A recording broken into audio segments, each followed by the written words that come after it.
Okay, greetings everybody. My name's Tom Unterrainer from the Campaign for Nuclear Disarmament. Welcome to this second day of CND's National Conference on No New Nuclear Arms Race. In this first session this morning, we'll be looking in particular and focusing in on the global impact of the UK's illegal nuclear arsenal increase. And we're privileged to have four speakers from across the globe addressing our conference this morning. One of the key features of peace campaigning and one of the key features of CND's work has been the international aspect. And one of our greatest strengths as a peace movement is that we are global. We exist in every corner of the world, in every city, in every town, in every village, in every community. So welcome to those of you who are tuning in from the UK, and welcome to everybody from across the world. Our four speakers this morning are Professor Paul Rogers, who will be known to many of you. He's an emeritus professor of peace studies at Bradford University, the author or editor of more than 30 books, the most recent of which is the fourth edition of the amazing Losing Control. And if you've got the three previous editions, make sure you get the fourth as soon as possible, which has some important updates. Paul is very well known. He's a go-to person for commentary and analysis on international issues and international security, and we're very lucky to have him with us here this morning. Our second speaker is Colonel Ann Wright from the United States. She's a member of an activist in Veterans for Peace. She's a great friend of the Campaign for Nuclear Disarmament and peace movements around the world, and she is, of course, a tireless activist for our cause. Our third speaker is Ruth Rohde. She's from the Arms Information Center in Freiburg, Germany, and she's also part of ICANN in Germany.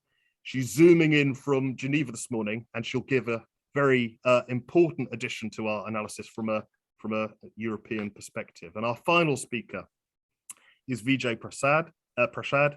He's a writer, a scholar, activist, author, and editor of numerous books. The most recent book of his I've read is Washington Bullets, and you should get hold of a copy of that if at all possible. He's from the Tricontinental Institute, which is based in India and across the global south, and that institute is playing an important role in developing and promoting the sorts of ideas we'll be discussing here today. He's originally from India, although I understand he's a globe trotter. Whenever I see his updates on Twitter or Facebook, he's in a one different corner of the world or another, and I'm incredibly envious of that fact. So without further ado, I'm going to hand over to Paul Rogers, who'll kick off this morning. Welcome, Paul. Thank you very much indeed, Tom, and very pleased to be here.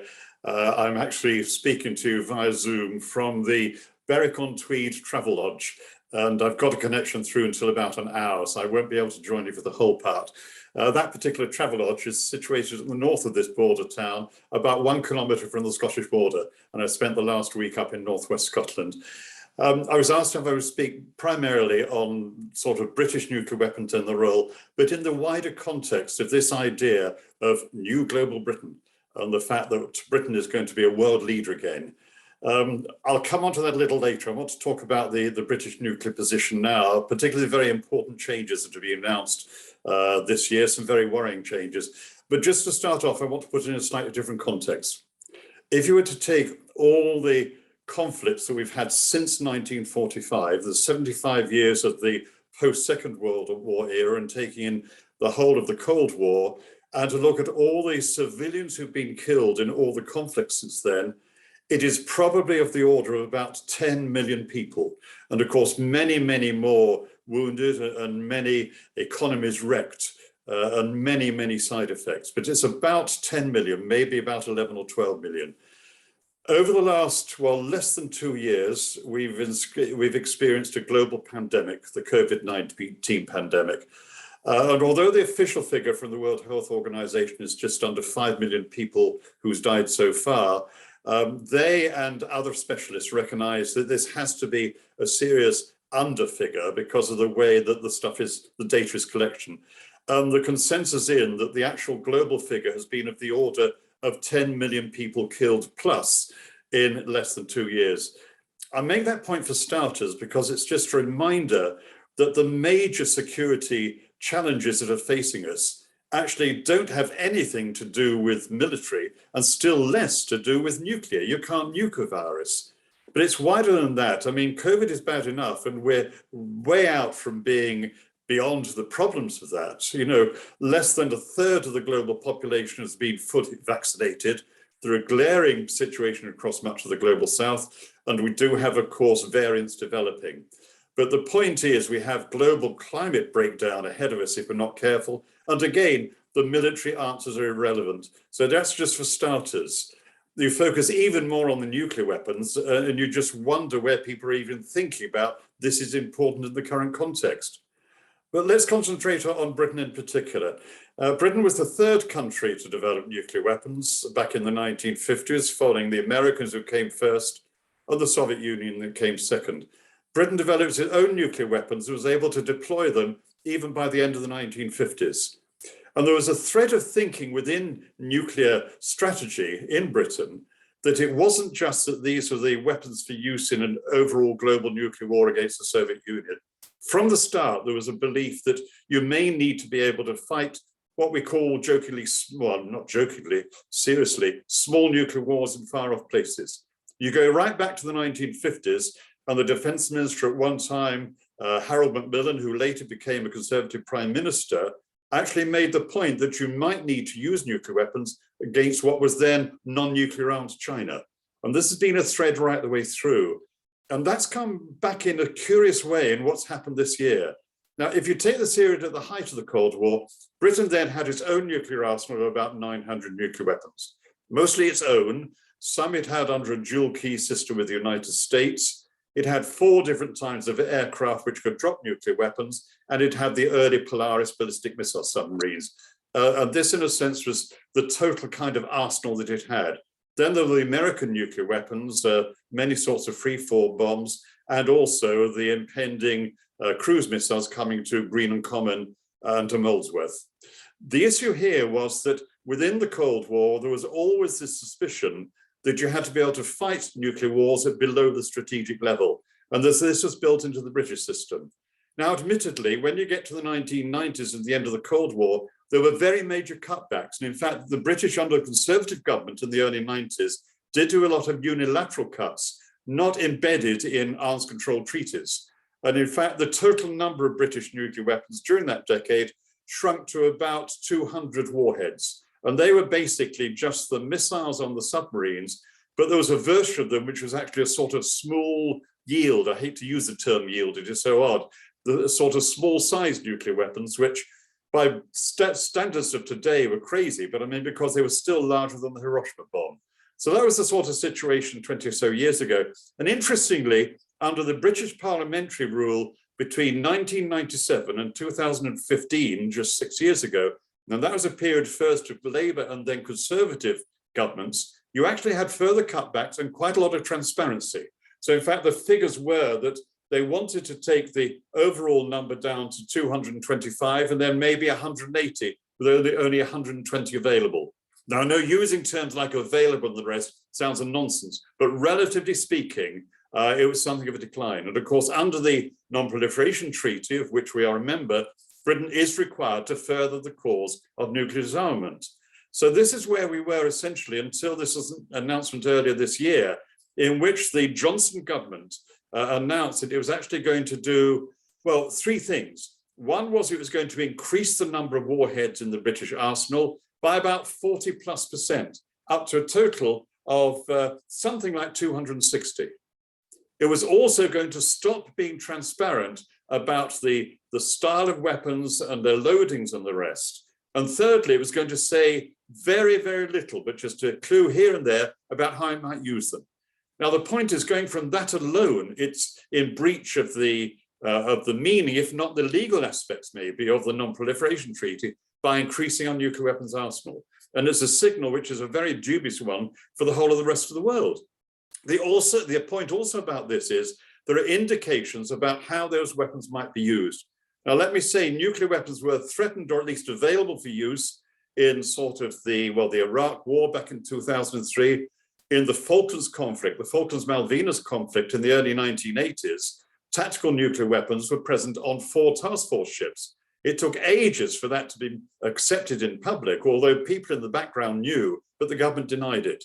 So the point is that now we know that Britain would be prepared to consider nuclear weapons, particularly these smaller ones, maybe, in response to chemical or biological attacks, in response to cyber warfare, and possibly even preempting countries that were about to get the capability. So in other words, we're very much back in the kind of nuclear warfighting era. Now, where does this fit overall? And I think it is very important to see this in the context of the way that British military thinking and military strategy is going. Because essentially, the nuclear forces are seen as part of the signal that Britain is, to put it crudely, one of the big boys, so to speak, in world defense affairs. That we are now a member of we're obviously a member of the Security Council with veto, one of the 5 permanent members, and we are in a sense one of the big people. My own view is that in a sense, Britain and France are 2 countries with delusions of post-imperial grandeur, which is why we hold on to nuclear weapons almost like a sort of a desperate plea, in fact, to be still in the Security Council with that precious permanent seat. But it goes further than that, because obviously there is also this feeling that these systems actually have a use. And it's part of this wider idea that Britain is going to be the global power. You see it very clearly at present with the way in which we have this aircraft carrier strike group, the Queen Elizabeth, the largest warship ever built for the United Kingdom Navy, even bigger than the Second World War battleships. And that now is an extremely expensive item, which again projects power. Some people in the Royal Navy fear that what the Navy is going to end up with is basically a 2-ship Navy, able to put 1 big aircraft carrier to sea or 1 nuclear missile submarine. But it's part of this idea that we are punching above our weight and can do it. We're back east of Suez. We're building or helping build bases in the Indian Ocean coast. We even have a permanent naval presence back in Singapore. And this, I think, is the problem here. You see it in the wider context, and you see the problem we have to deal with. Now, I know I must be running out of time now, so I'll just bring this to an end to really say, what I'm trying to get across is that we argue against nuclear weapons. To my mind, any country that is prepared to kill 20 million people in the space of an hour and a half, as Britain could do, has no right whatsoever to be considered in any way civilized. And I've been against Britain having them, certainly from as young as I can even remember back in my teens. But the point is that we see this in the wider context at a time when we know, and this is the crucial point, these weapons and current military thinking is not fit for purpose under any stretch of the imagination. We are living in an era of pandemics and climate breakdown. Those are the requirements. And I think the most powerful thing we can do is to contrast what needs to be done, how we need to think about security compared with what we're actually doing, and argue very strongly against the paths we're taking. And perhaps even if we were in a country that was actually focusing correctly, we might even acquire a little bit of status of the sort that we certainly do not have at the present time and do not deserve. Thanks very much. Thank you, Paul.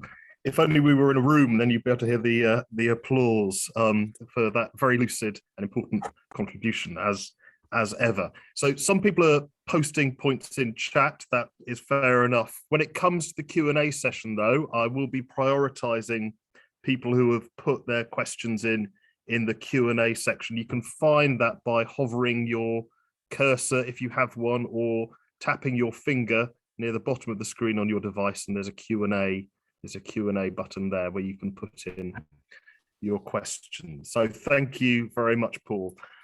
Our second speaker, Colonel Ann Wright. For those of you who joined after my introduction, it's worth repeating again that Colonel Wright is a great friend of the Campaign for Nuclear Disarmament, a tireless activist, and a campaigner for veterans for peace in the United States. It's an honor to have you here, Ann.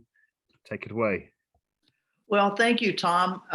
Yeah, I was a colonel. I guess I still am. I was in the military 29 years and retired as a colonel. Then I was a U.S. diplomat for 16 years. And the way I ended up with the peace movement after all of that time with the U.S. government is that I resigned from the government 18 years ago in opposition to the Bush and Blair war on Iraq. And so since then, I've been trying to make up for what I did when I was in the US government, I guess. I would like to thank Paul for bringing up all of the real threats that we have in the world and to put in perspective where we are, that indeed more people are being killed by COVID, by climate change. And we certainly, and while plenty have been killed by military action, much of which has been caused by my country, putting in perspective that the funds that our countries have for human security are much better placed in other areas than, for God's sakes, nuclear weapons, military weapons. So that's where I will be coming from on my my presentation. And if I'll do a couple of little slides here. Let's see, share, and then we'll see if I can get all of this to go. So we have the conference today. We've got the dangerous, well, let me just ask first, are you seeing the slides okay? Yeah, okay. So we have a very dangerous and provocative situation here for the United States anyway. While we're talking about let's not have a new nuclear weapons race, well, it's underway, and the United States is a great part of that. Our U.S. Congress has allocated $2 trillion for that weapons race. It's it's part of the corporate feedback to the Congress, where our elected officials get paid for campaign contributions by these big corporations that are making a killing out of all of this. The U.S. nuclear program is massive. In the $2 trillion, the U.S. is completely changing around its nuclear program and having all sorts of nuclear weapons, nuclear devices to deliver these weapons. It is a total violation of the arms control treaties. Not that the U.S. seems to care much about treaties anymore. We were hoping for better out of the Biden administration, but we're really not getting it. And can I just pause you there? I think we've got, everybody can see what you can see rather than the slides. So we can see the slides in fairly small format. Okay. Is there a button you can press to project it? Yeah, let's just see if play from start. Let's try that one. Is that better? That's much better. Thank you. Oh, good. Okay, good. Well, we'll just keep going here. There we go. This is the provocative and dangerous nuclear weapons expansion and the acceleration of the race for more and more highly sophisticated equipment. As I was mentioning, the U.S. Congress had $2 trillion over the next 30 years, they say. Well, that's when you really add into it what the rest of the U.S. defense budget is. Right now for 2022, the Congress has allocated $780 billion. And when you multiply that by 10, then you got $7 trillion that the U.S. will be spending in its military budget. And just for comparison, in the U.S. right now, we're having a big debate in Congress about how much money should be put into education, the environment, infrastructure, and the original idea from the Biden administration was that it was going to be a $3.5 trillion expenditure, which if you divide it by 10, which is the way the Defense Department does it, the military budget does it, they do it year by year, that's $350 billion a year, which is only half of what the military budget is. And yet you're thinking about that for all of education, environment, infrastructure. And now the debate is going down in Congress where it'll probably go to half of that. So it'll be down to probably 1.5 trillion over 10 years, which would be 150 billion, which is such a drop in the bucket compared to what, without really questioning so much, the American people go ahead and let the Congress have these massive, massive budgets for the military. And of course, it's because the Congress people get their campaign donations from the big corporations that make the money out of it. Now, I mentioned that the U.S. is, revamping its entire nuclear program. I mean, there are new missiles that are going to be created. The ground-based strategic deterrent missile. We're going to have new bombers. We're going to have new submarines. We're going to have new cruise missiles, long-range standoff, air-launched cruise missiles. We're going to have sea-launched cruise missiles from those submarines. And we're going to have a whole new set of nuclear warheads, and new types of warheads.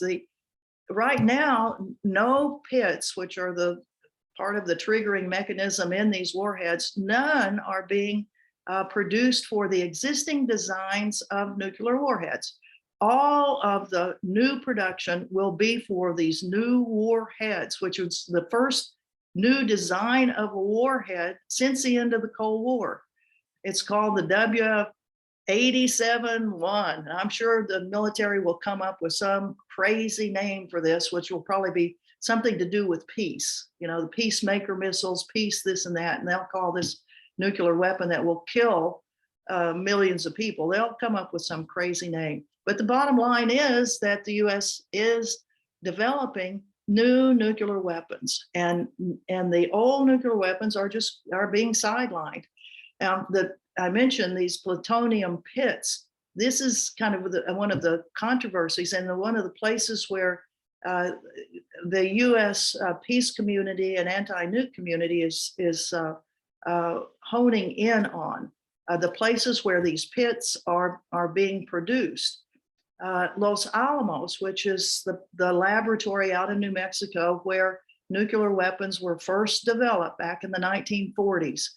The Los Alamos labs, they say, have been struggling even to produce 20 pits per year for the old weapons. And the proposal is that they will expand to be producing 20 or 30 or more pits very, very quickly. The proposal also is that a brand new site that has never been used to produce pits. This is a Savannah River site in South Carolina, would start producing 50 or more of them by 8 years from now in 2030. This area, the Savannah River site, is very controversial because the U.S. government has already spent billions of dollars on a facility, the MOX facility, that apparently, and maybe thank goodness, has not been useful. But it certainly has cost the American public a lot of money to emphasize that these are very, very expensive proposals that are not proposals. This is what the nuclear strategy is now for the United States. Another aspect of the nuclear program is one that, of course, has never been settled. I mean, where does all this waste stuff go? There's not been a good environmental analysis of where it can go. There's an isolation pilot plant in New Mexico, but there's never been really a good analysis if that's the place to put it. And probably there's no good place to put it, as we know. To go back to some of the other types of new systems, Northrop Grumman, a good contributor to corporate lobbying and contributions to congressional campaigns. They have a $13 billion contract to develop this ground-based strategic deterrent missile, and they'll be developing or manufacturing 600 of them. The Raytheon Corporation is the one that got awarded the contract for the nuclear long-range standoff missile, which will actually be launched from one of the new types of aircraft that will be developed for this. And so do we have people that are challenging all the stuff that the US government is doing? Well, yes, we do. We've got, as you all know, you've been working with US nuclear anti-nuke organizations for decades. But three of the groups that have come together and have filed a lawsuit against the US government, particularly on this pit production issue of these pits that are going to be produced in Los Alamos and Savannah River.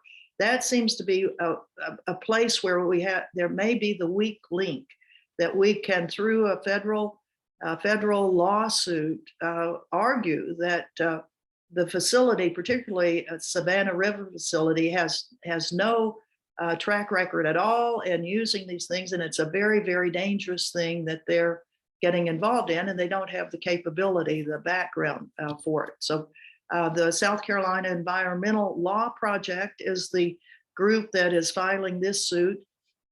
The other groups that we are working with, the Savannah River Site Watch, all of these have great websites. And if you want more information about these particular things, these are the places where you can go. Nuclear Watch New Mexico, of course, is a long standing civic group that has been watching what Los Alamos laboratory does. And then for the Livermore, California, Lawrence Livermore National Laboratory, the Tri-Valley Communities Against a Radioactive Environment is a great one.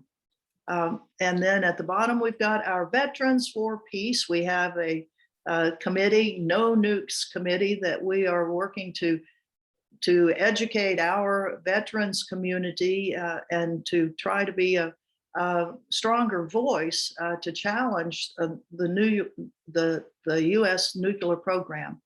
It's really not a program that gets a lot of publicity here in the United States. It kind of goes under the radar, which is exactly where they want it. They don't want the American public to realize how much money is being spent. And of course, as Paul so eloquently put it, you know, that the real human security situation that we find ourselves in, that we need to be watching for pandemics. We need to be very careful about our climate. And certainly we should not be spending all this money on a military and nuclear programs.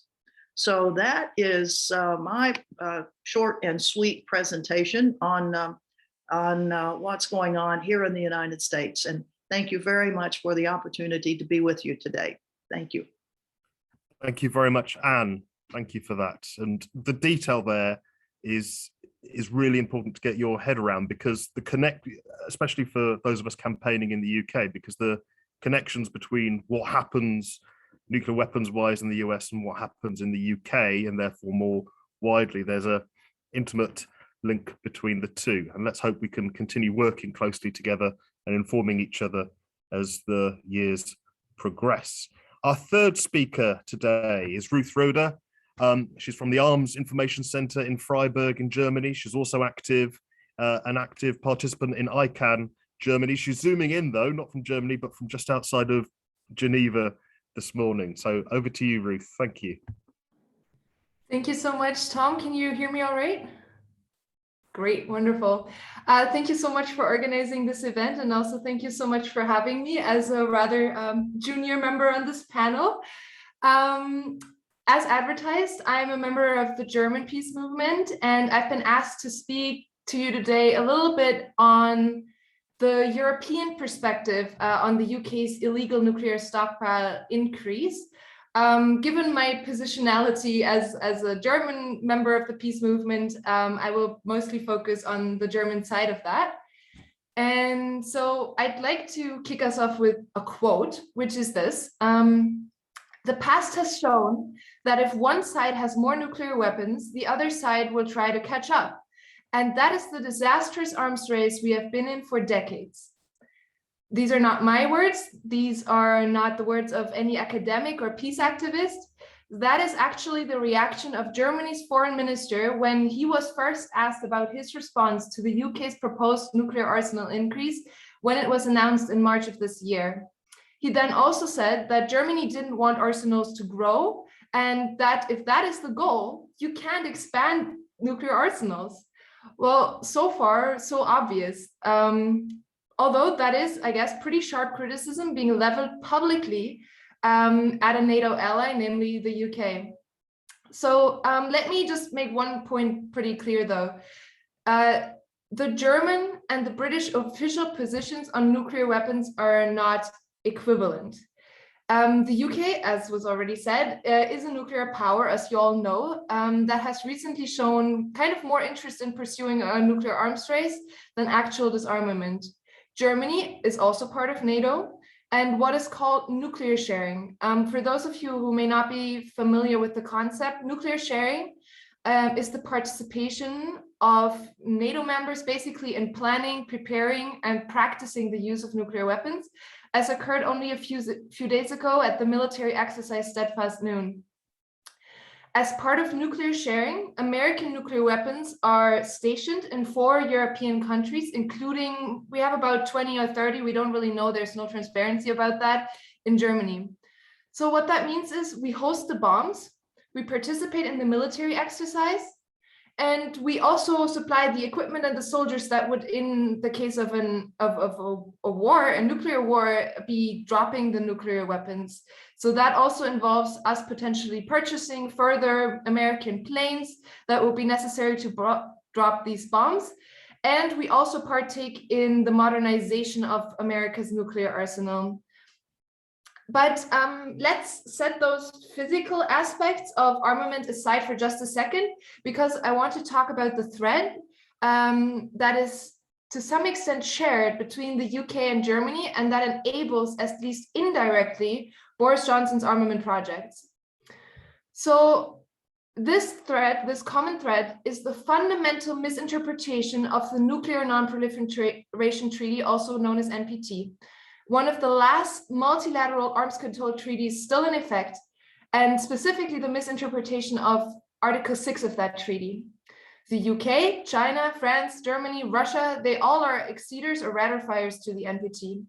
I want to briefly read out the full Article 6 because it's sometimes people talk about it a lot, but it's not often actually said what the article says. So Article 6 of the NPT states that each of the parties to the treaty undertakes to pursue negotiations in good faith on effective measures relating to cessation of the nuclear arms race at an early date and to nuclear disarmament, and on a treaty on general and complete disarmament under strict and effective international control. So there's an obvious kind of contradiction to the nuclear behavior that we have seen from the UK this year, and several international bodies, including the Office of the UN Secretary General, recognize that the UK's nuclear stockpile increase is a specific breach of this article. Specifically, I would say it is a breach of the first part of the article, the effective measures relating to cessation of the nuclear arms race at an early date. Notably, this treaty was first signed in 1968 and entered into effect in 1970. So apparently an early date is 50 years later or never.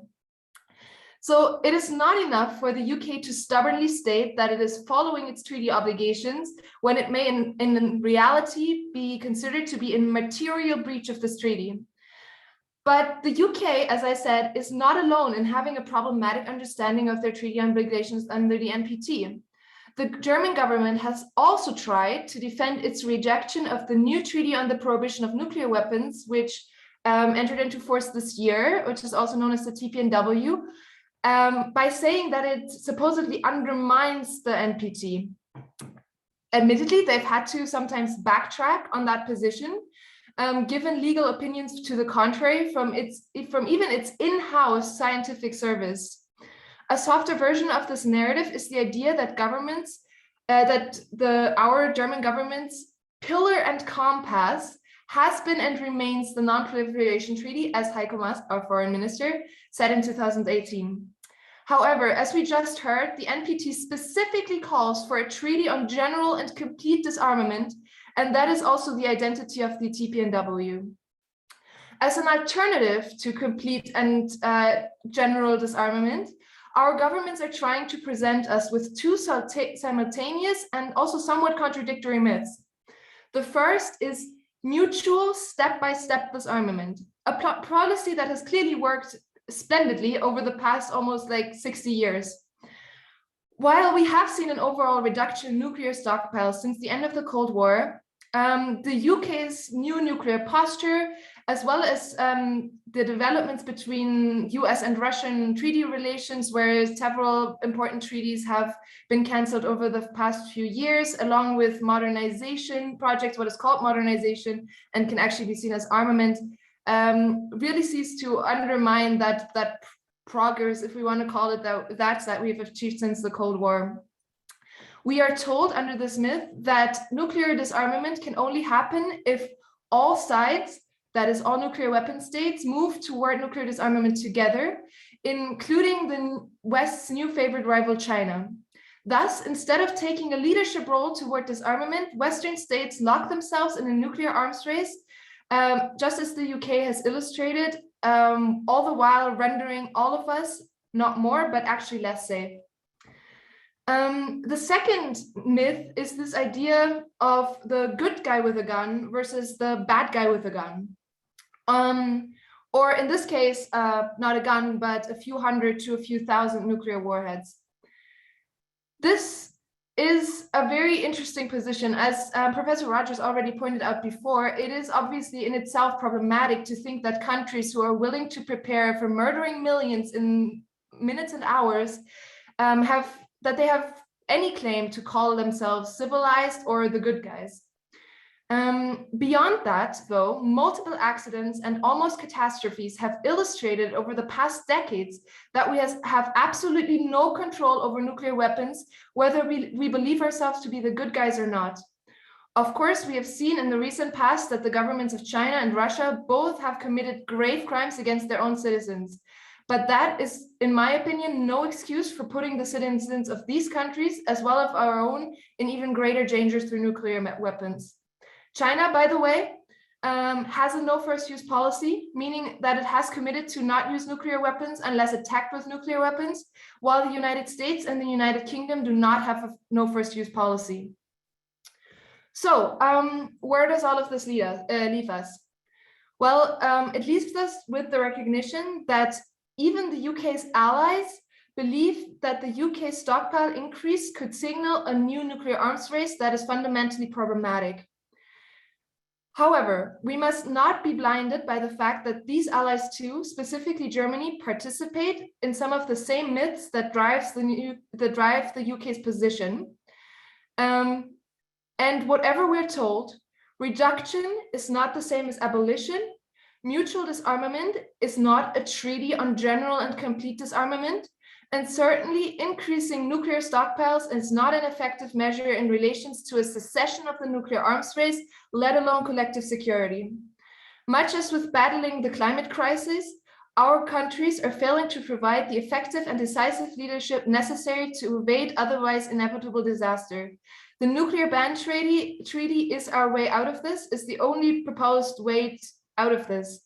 It remains our collective responsibility to call our leaders out on misinterpretations and blatant lies about their international obligations and to convince them that it is in their own interest to take a leadership position to accede to the TPNW or at least attend the first meeting of state parties next year. I think I'm just under 10 minutes, so thank you so much for having me, and I'm looking forward to the discussion. Thank you, Ruth. Thank you very much. Important point that Ruth has made, and one of the central things that CND has been campaigning on over the past few months is the issue of the UK government being in breach of the non-proliferation treaty. You know, the German foreign minister knows it. Probably the British foreign minister knows it. But unlike the German foreign minister, the British one won't admit it publicly. But fortunately, CND was able to commission expert legal advice from two world-renowned international lawyers, which was conclusive in concluding that the UK government was in breach of the NPT. And so CND has been asking our members and supporters, both in the UK and internationally, to report the British government to the United Nations for that breach. I think that function is still live on our website. So if people tuned into this, if you haven't already reported the UK for breach of international law, please go to cnduk.org and do so. And we'll be handing in those signatures and formally reporting the breach in December. So questions are coming in on the Q&A function. Please keep them coming. We will get to questions and answers. But before that, we've got Vijay Prashad. If you missed my introduction of him earlier, Vijay's a writer, scholar, activist, author and editor of numerous books and articles, and is from the Tricontinental Institute. So over to you, Vijay, and thank you for being with us. Thanks a lot, Tom. It's great to follow Paul, Ann, and Ruth. It's beyond a pleasure, actually, to join you at the conference of the Campaign for Nuclear Disarmament. Thanks to my dear friend Kate Hudson, can't forget to mention that, who spoke with such feeling yesterday at the No Cold War panel on Europe, China, and the US imposed hybrid war on Asia. I greatly admire CND for its history, from its origins with Bertrand Russell to its consistent anti-war stance. And I'm very proud to be here. I got to say, today's UN Day, and here's the Charter of the UN. I really hope people read it. Today, many years ago, the Charter went into force. So it's an important day for those of us who uphold international law. In 1980, the CND published a pamphlet called Protest and Survive, written by the great historian E.P. Thompson. After a consideration of the theory of deterrence and of the barbarity of the nuclear attack on Japan, Edward Thompson wrote, "We are now entering the most dangerous decade in human history.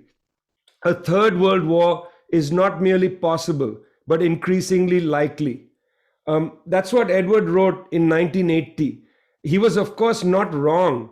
The decade of the 1980s produced a suite of wars, from the ghastly wars in Central America to the terrible wars in Central Asia, which, while they didn't go nuclear, certainly resulted in great damage to many societies.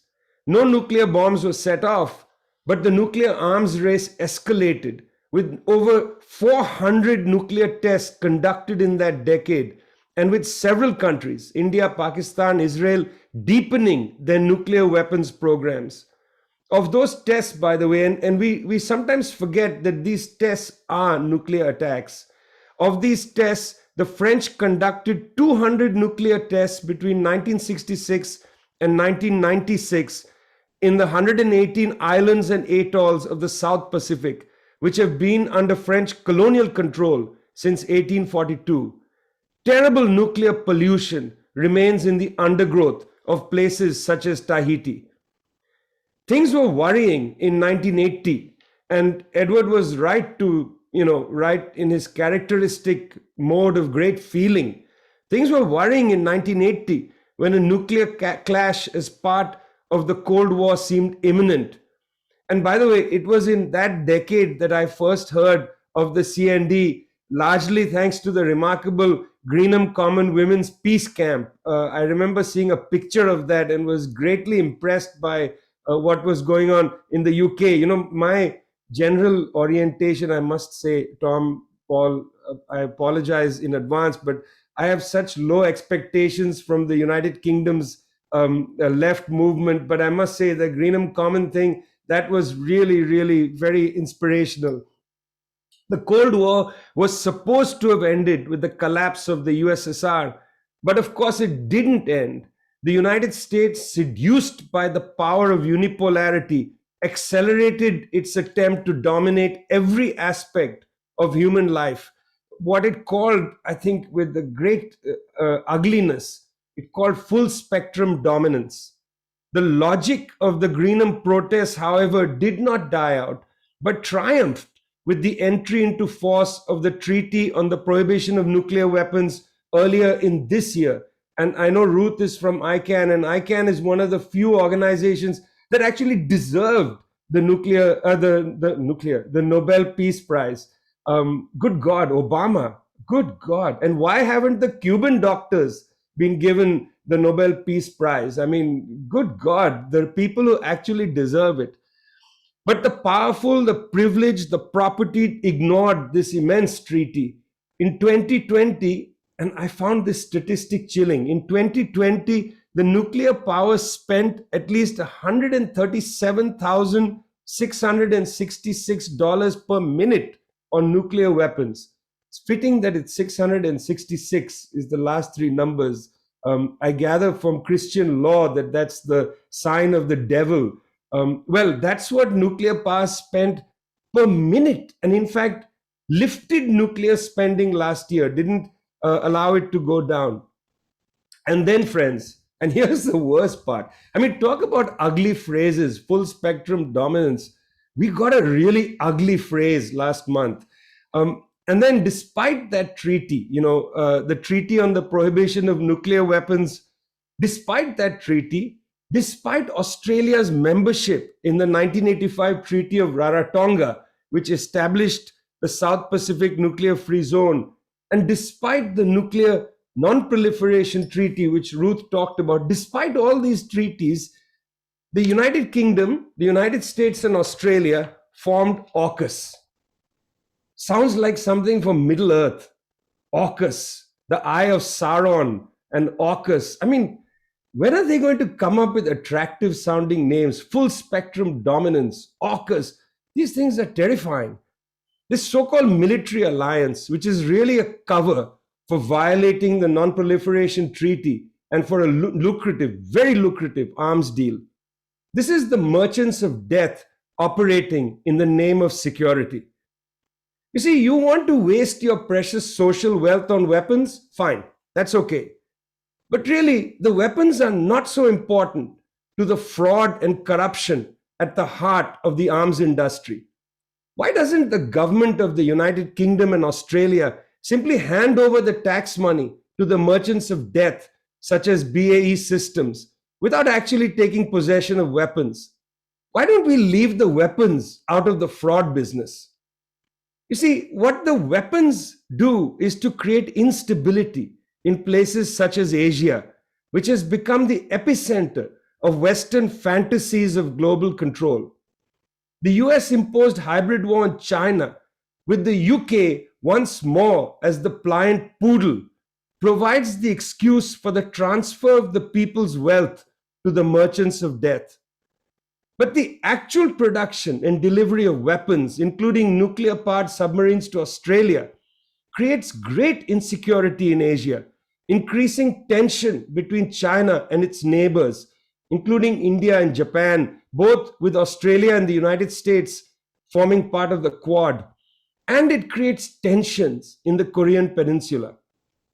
Let's be frank, the United States has a serious problem. China's scientific and technological progress has advanced in key areas, in telecommunications, particularly 5G technology, in green technology, in robotics, in biotechnology, and in high-speed rail. In many areas, Chinese firms are a generation or more ahead of Silicon Valley. The US wants China to deliver its workers to Western factories, but not to allow Chinese firms to advance. The US is okay if Central Asian countries come under the yoke of US-dominated International Monetary Fund, but it's unacceptable to Washington if these same countries decide to join the development project called the Belt and Road Initiative. Anything outside Western control and anything that doesn't advantage Western countries and Western firms is forbidden. That's the essence of the US-imposed hybrid war in Asia, to use force for its own petty material ends. The United States essentially is willing to open the gates of hell to ensure that the flow of money to its billionaires, including the merchants of death, is unaffected. The arms race in Asia, which impoverishes our people, is not something that bothers these policymakers. And by the way, please don't fall for all that malarkey as Joe Biden likes to say. He loves that word, malarkey. Don't fall for all that malarkey about Western concerns about human rights and democracy in Asia. Please. Great Britain, held Hong Kong from the 1840s to 1997. Chris Patton on BBC is a disgrace. Not 1 ounce of democracy was advanced during British colonial control over Hong Kong. And now Britain so self-righteously talks about democracy here, democracy there. Don't fall for all this nonsense. BBC is disgraceful. It's become pure propaganda. I can't watch it. Remember the coverage, BBC's coverage on Zimbabwe, racist, ridiculous coverage. And now the megaphone having Chris Patton of all people talk for the democracy of Hong Kong is ridiculous. We don't want this confrontation, frankly. We really don't need it. We can't afford this confrontation. Forget want it. We can't afford it. India, for instance, has 700 million people who struggle with poverty and hunger. And yet, thanks to the venal Indian ruling class and its subordination to the US project, India is the world's largest importer of weapons and wastes our social wealth on a nuclear weapons program. None of this increases the security of the Indian people.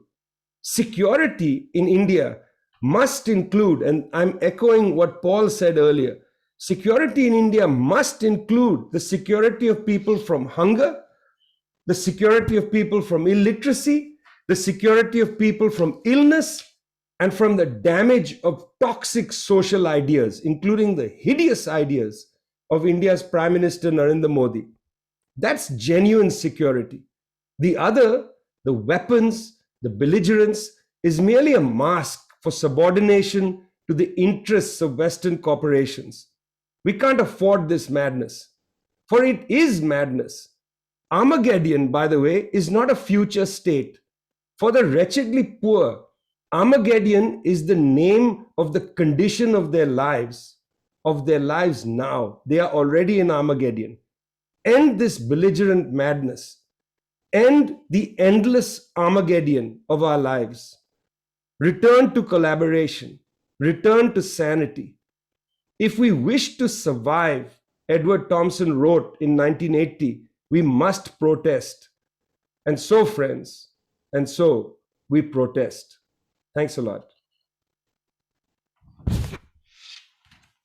Wow. Thank you, Vijay.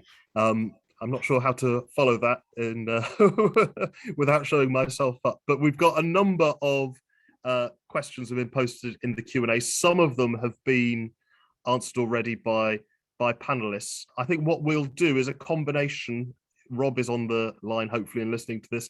We'll do a combination of me reading some of the shorter questions out and giving an opportunity for panelists to respond if they wish. And then perhaps we can bring in some people who have longer questions to put to the panelists. So thank you again to all of our panelists. We've got about 45 minutes now for a Q&A session. So we're going to start with that, and we'll go to the first question. We'll try and do them in order. So David Meller asked about 40 minutes ago now, strategically, are not the two main threats and risks to humankind, one, climate change, and two, nuclear weapons? Either of these could wipe out life on the planet. And I'll take Ray Street's question as a point as well. What do the speakers think of the effects of the military alliance, nuclear armed, with a policy of first use? And that alliance is NATO. And then there's a third from Rona. Why is America escalating the arms race? Some of those points have already been covered, but obviously we'll ask our panelists to come back in if they so wish. So, Paul, I know you have to go fairly shortly because of your Wi-Fi. Do you want to make some comments? Yes, I'm sorry, I do have to go in just 2 or 3 minutes' time. I'm really sorry I can't stay for the answers. I've tried to answer the ones that have come on in Q&A already. The wide issue, I think, is that most people who are concerned with nuclear weapons think that the systems are basically all about the sort of last-ditch deterrence to prevent an attack or to retaliate to an attack, and therefore people won't attack us. This has never been the case in the case of NATO, right? If you go right back to 1960 when basically the NC-13C, I think it was, the document came through, which was all about what was called flexible response. It's one of the big misunderstandings, and it was put to me marvelously by a friend at work at the time, Malcolm Dando. He said, he pointed out that we had this thing called mutually assured destruction, MAD for short. And then what was really going on was something called nuclear utilization target selection, which was actually the selective use of nuclear weapons. So as Malcolm put it, in terms of the acronyms, it was from MAD to nuts in one fell swoop. So I think the thing we have to recognize is it's much more dangerous than sort of last ditch insurance policy. And it never has been as simple as that. I'm sorry I can't say more, but I'm almost about to run out of time. Thanks so much for having me on, and all the best for what CND is doing. I think it's been a really good session. And thank you to the other panelists as well. So I'll have to take my leave, and sorry I have to do that now. Thank you, Paul. Thank you for all you do, and your work, and the work you'll continue to do with CND and other peace organisations. So enjoy the rest of your day, Paul, and thanks. Thank you. Okay, Ruth or Anne, would you like to come in on those points that have been raised already in the discussion? Anne? Well, I'll make a comment or two. One of the questions was, what about NATO? And no to NATO. That's one of the taglines I think we all have. NATO is a very aggressive organization that causes more trouble than it certainly doesn't resolve issues. It just creates more tensions particularly along the border with Russia. We see that of things that have happened right on the border and Poland, all through there. You look at the increased militarization that the United States alone has, much less in cooperation with other NATO countries, where now the U.S. has 2 bases in Poland, the armadas, well, maybe not quite armadas, but quite a few NATO vessels going into the Black Sea and the confrontations there. You see NATO in the Pacific also. In my earlier presentation, I did not mention the massive U.S. military buildup in the Western Pacific, in the South China Sea, the purposeful, provocative actions, war maneuvers that the United States has been doing over the last at least 5 years under the guise of freedom of navigation. But the United States has a large number of vessels, surface vessels and submarines, one of which had some sort of incident happen just 2 weeks ago. We still don't know what happened. It collided with something, but the U.S. military is not even talking about what it collided with, what the extent of injuries were for the persons that were on board the submarine, but apparently some injuries, and some we think are pretty severe. Paul mentioned that the UK's 2-ship navy, the Queen Elizabeth, has steamed into the South China Sea to participate with the United States and with France. And I mean, anybody that the U.S. can drag over to the Western Pacific, they're trying. And when you look at it, it is a massive number of weapons vessels that are out there. The little tiny island of Guam is just sinking with all of the more new U.S. military ships that are coming in there, the aircraft that are flying in out of there, and the confrontation that the U.S. is provoking with China over Taiwan, where the Chinese, that has a navy or a military that's in human terms, it's larger than like the United States, but in the amount of equipment it has, it's much less. And certainly the military budget only less than 1/3 of what the United States has. But China is not backing down on the issue of Taiwan. The United States has sent the highest level of diplomatic presence into Taiwan in 40 years. The U.S. is having a massive weapons sale to Taiwan, which the U.S. has done before. I mean, but now very publicly saying we are selling to the Taiwanese, and the Chinese are responding. They have sent a huge number of aircraft right to the border of the air defense zone of Taiwan to say, you know, we still consider this a province of China. Something that they would not have quite so openly done if the United States and now its NATO partners and others had not purposely been provoking them by the huge, massive presence that the U.S. has had now in the Western Pacific. Thank you.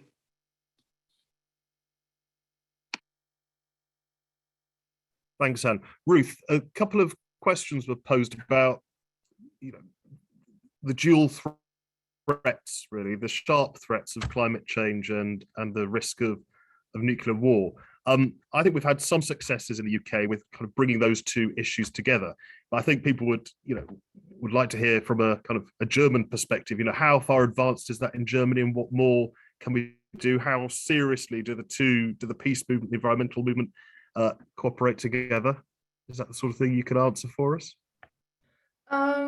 Yeah, sure. So obviously we're making those same attempts at getting people together and getting people to recognize that. I think this dual threat is really a really good illustration also that was pointed out before. We have two existential threats facing mankind or humankind rather. The threat of nuclear war and the climate crisis. However, the two movements are not as intimately connected as we would like them to be.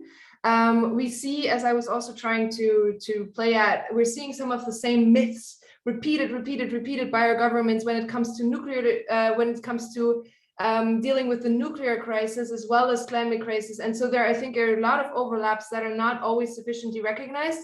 And I think it is generally, I think it would not be an unfair characterization to say that people who are involved in the peace movement and the anti-nuclear armament movement are more likely to be also involved in the anti-climate change movement, but not necessarily the other way around. So the connections are there, they exist. For example, Greenpeace in Germany has been doing some great work on actually the peace part of their name. Recently, also when it comes to nuclear weapons and also conventional weapons, they've been proposing, and they've been making several campaigns and proposals to our new government as well when it comes to nuclear disarmament, and also proposing new legislation to regulate our out-of-control arms trade in Germany. So I think those overlaps exist. We just have to continue building them. Yeah. Thank you, Ruth. Vijay, is there anything you want to add before we bring in our next questions?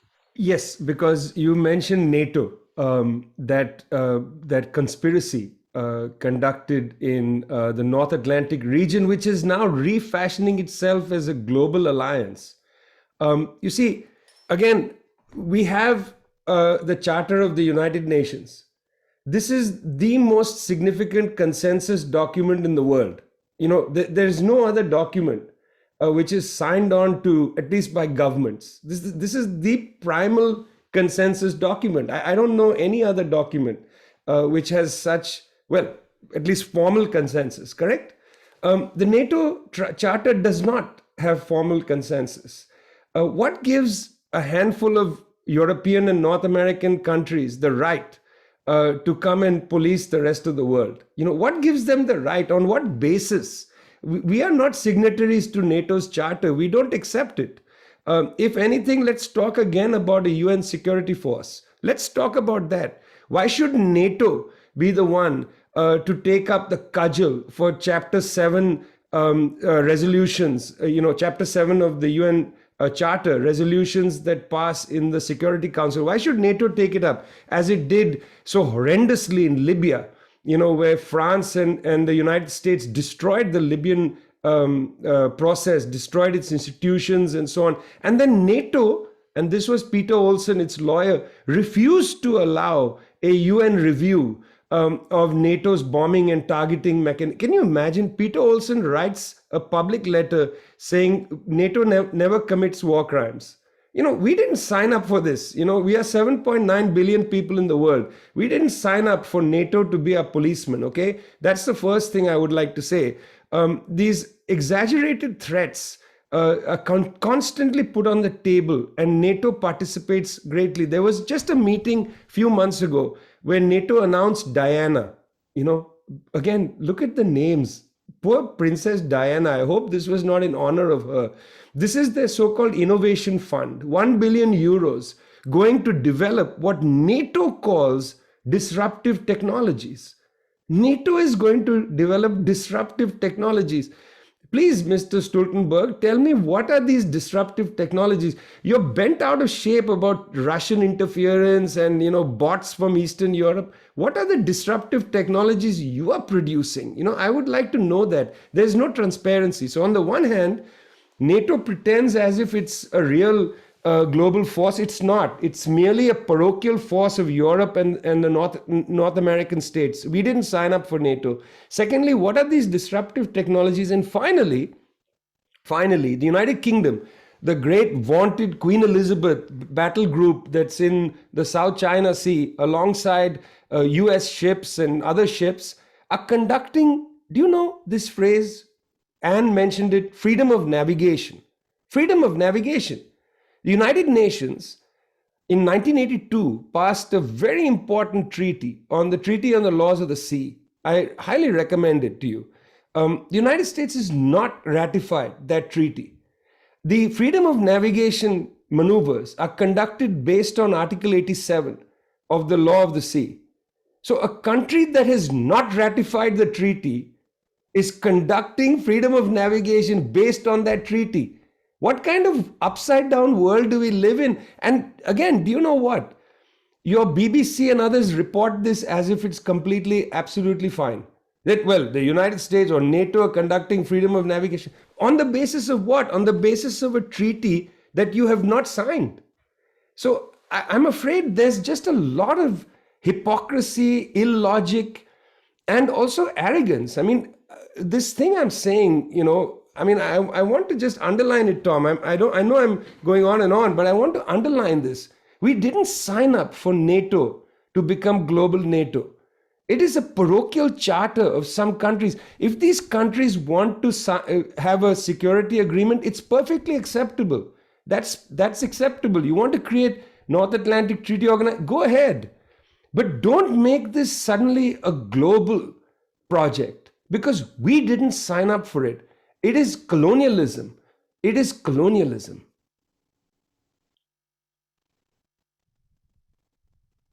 Absolutely. It absolutely is, Vijay. And thank you for your contributions. Don't worry about making sure that you cover all of your points. We've got a couple of additional questions which I'll relay to you, and then a couple of people will appear on screen. The first question is from Samantha Mason, and she asks, can speakers share any thoughts on the powerful nuclear lobby and nuclear weapons, including proposals for small nuclear reactors to power military operations as part of greenwashing the military? It's hard to persuade some climate activists on this who see nuclear power as an answer to the climate crisis. That's certainly something that I've come across. And a second question from David Hilda, who asks Ruth, what chance is there of Germany ratifying the TPNW? Germany has a new government. Is it pretty much the same as the old government on this question, or is there a possibility that things will move on? So those 2 points. Over to you, panelists, on those 2 questions. Go on, Ruth. Yep. If you want to, I can speak to that second question first. So, as you said, Germany is going to have a new government. We're not quite there yet to know exactly what that government is going to be. But so there are 3 parties are in negotiations currently to form this new government, and one of them has been in government with the Conservative Party of Angela Merkel for a while. And so what we're hoping out of this new government is that only one of the parties that are going to be part of this new government, hopefully, has come out and spoken collectively in favor of Germany joining the TPNW. The other 2 parties have either mixed positions or are a little bit more reluctant on the issue. They have called in their first sort of intermediate results of their coalition talks that they want to propose a disarmament offensive, whatever that means, and be a leader on disarmament, but that could literally mean anything at this point. There's a thing that Germany is part of with some other European states called the Stockholm Initiative, where they're trying to propose a step-by-step process of nuclear disarmament. That could also mean that. So we don't know what we're hoping for, and what we're hoping and what we're asking to be the minimal thing that Germany should do in the next couple of months is that Germany should commit to joining the TPNW conference of state parties in Vienna next year, at least as an observer. And we think that that is a realistic, I think that that is a realistic thing that might happen. Norway, the new government has already said that they would do that. So, or at least their coalition agreement said that they would do that. So we're hoping to see some movement within NATO on that, and then also Germany following. Something you have to understand about Germany is that what NATO says for German policymakers a lot of the times is basically law. There's a lot of fear mongering around rejecting NATO, around rejecting the multilateral North American European alliance.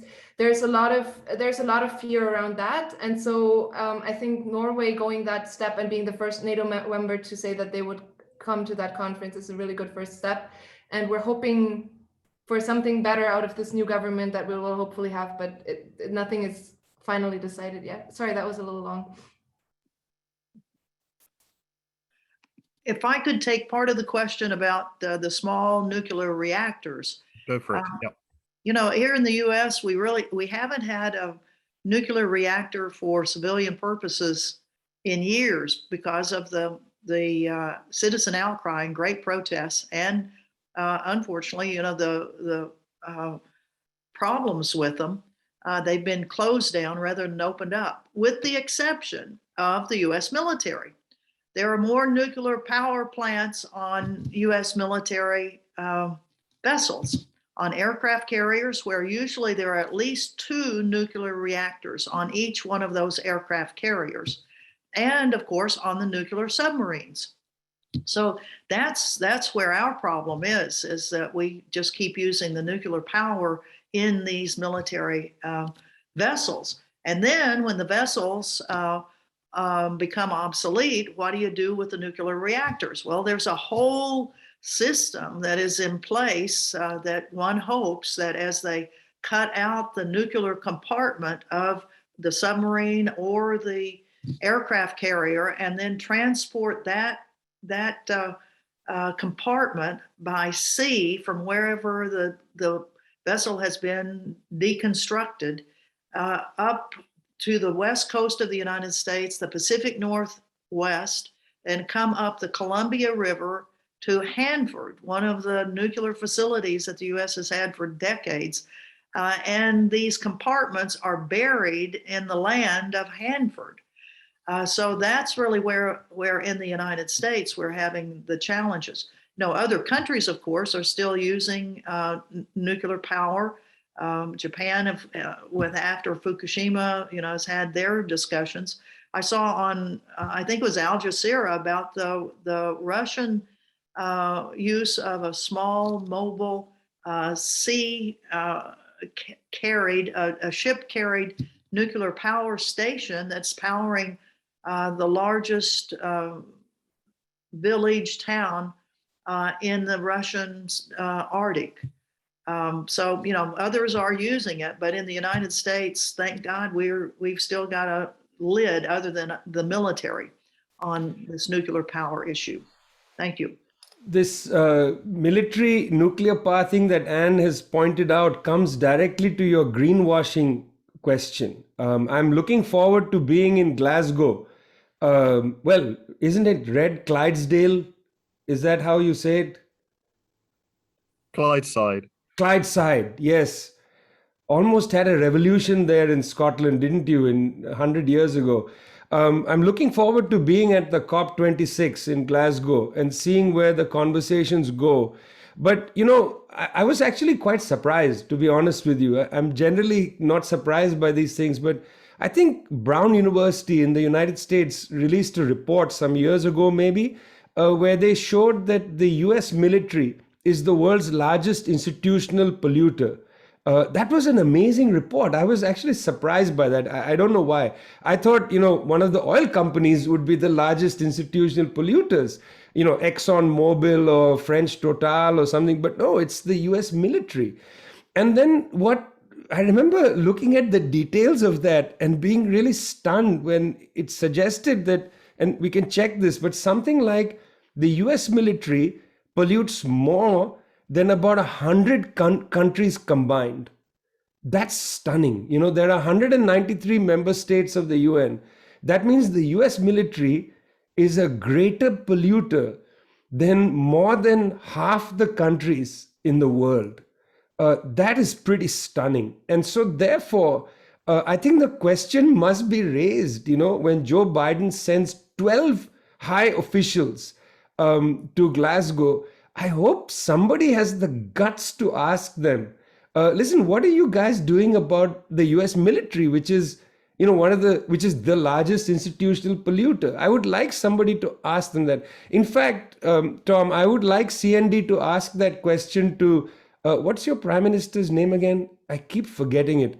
He's like a... I'm not sure I can say it in polite company. Exactly. I don't think, in fact, you see, Tom, I think the Prime Minister of both the United Kingdom and the Prime Minister of Australia are such forgettable entities that we should actually make it a practice not to even say their names. At any rate, it might be a good idea for CND to pose the question to, in the House of Commons, to ask the question about institutional pollution by the British military. I don't know what the levels are. And it would be good to ask Mr. Stoltenberg or whoever there is at NATO, what is the level of institutional pollution? You're going to do global NATO? How are you going to deal with your carbon footprint or whatever it is? Actually, they call it not a carbon footprint anymore, but a boot print when it comes to the military. I think that's the phrase used. It's a boot print. And how deep is the boot print? Well, let's not fall for the greenwashing kind of rhetoric, because the Pentagon has also raised in many reports, some leaked, some public, about how they are going to try to secure resources for the United States and their allies in the advent of increased resource conflict because of climate change. So they're already preparing for this militarily. Pretty terrifying stuff, This is stuff of a dystopic Hollywood film. If I could add to that, the whole issue of military poisons is very important. In fact, right now, a lot of publicity about these PFAS, P-F-A-S, a type of chemical that's released in a variety of ways in military bases. A lot of foam when they have to do fire suppression, they put foam out everywhere, and this foam goes down into the waste system, and it's a horrible carcinogenic. It's getting a lot of publicity finally in the US, although, people have been writing about it forever. Pat Elder has written many, many things. He has a website called Military Poisons. And then if you look out into the Pacific, John Mitchell, who is a writer in Japan, he has a new book out called Military Poisons of the Pacific. And then I've co-authored a large article about military poisons in Hawaii. So military poisons, military bases are very dangerous places for a variety of reasons. And the poisoning of the communities around them is one of them. Thank you.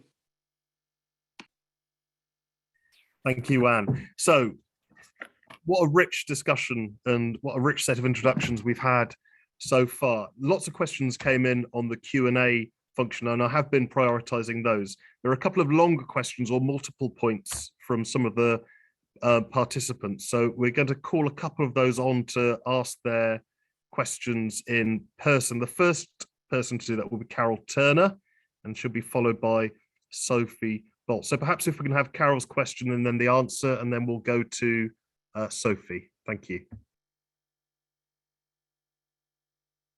If you unmute yourself, Carol, please. Oh, right. I thought Rob was in total control of this webinar. Perhaps not. Thanks, Tom. Thanks to all of our speakers. It's been a really, as Tom says, a really rich session, and I've learned a lot. But my question is specifically to Anne, and it's about AUKUS, or AUKUS. We haven't quite decided in Britain how we're going to pronounce that horrible acronym yet. What I'd like Anne to do is to tell us what she knows about the treaty and how much attention it's been getting in the States. In Britain, we believe it includes artificial intelligence, cyber warfare, long-range strikes capabilities, as well, of course, as the commitment to provide Australia with nuclear-powered subs. But there's not actually much concrete or detailed information about the deal itself in Britain. Perhaps that's not so surprising. It's likely to be a secret or semi-secret treaty, but it would be very good indeed to hear what Anne can share, what details Anne can share with us from information in the USA. Thanks. Okay, thanks, Carol.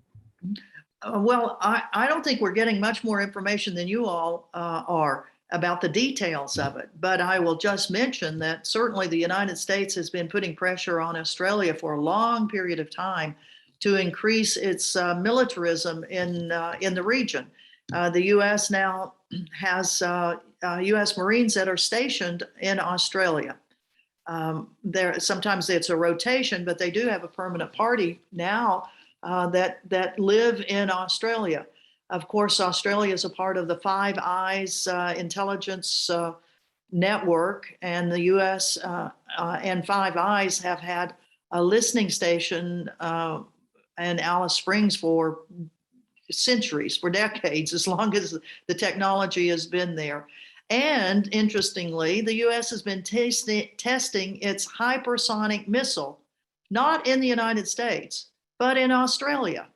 So there's been a lot of stuff brewing for quite a long period of time with the United States continuing to push Australia to have more U.S. military forces assigned there and war maneuvers with Australians.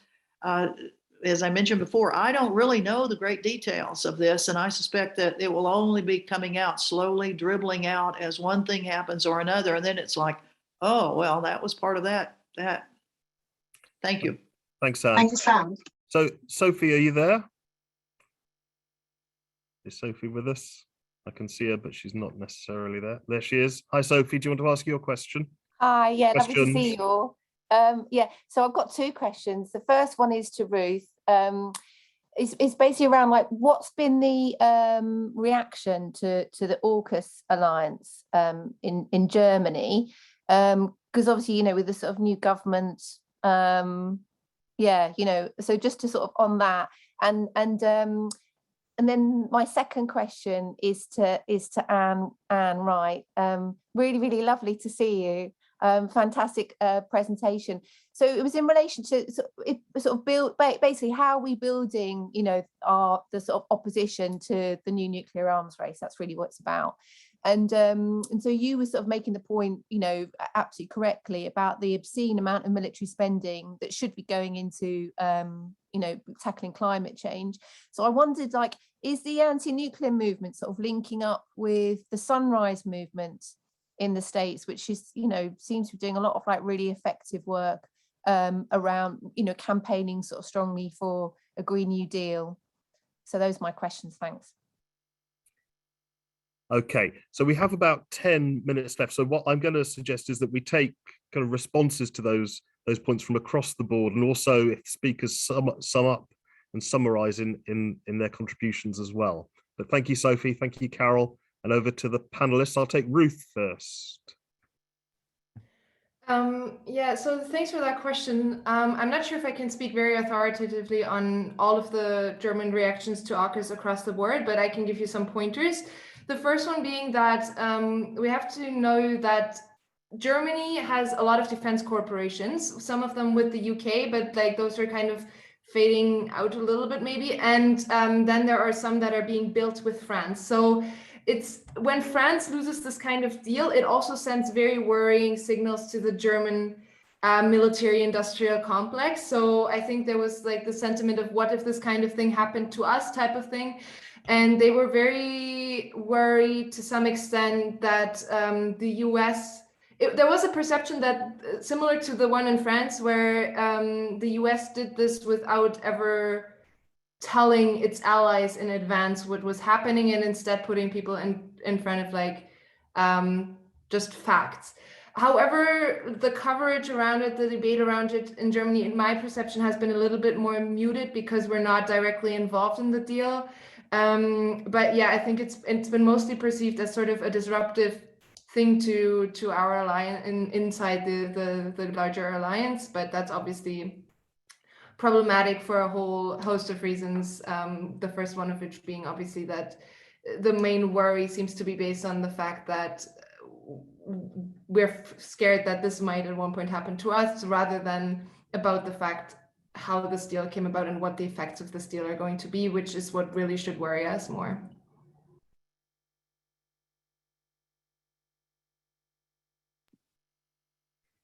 Thanks. Vijay, do you want to come in on those points, or anything else that you think needs raising before we conclude this session?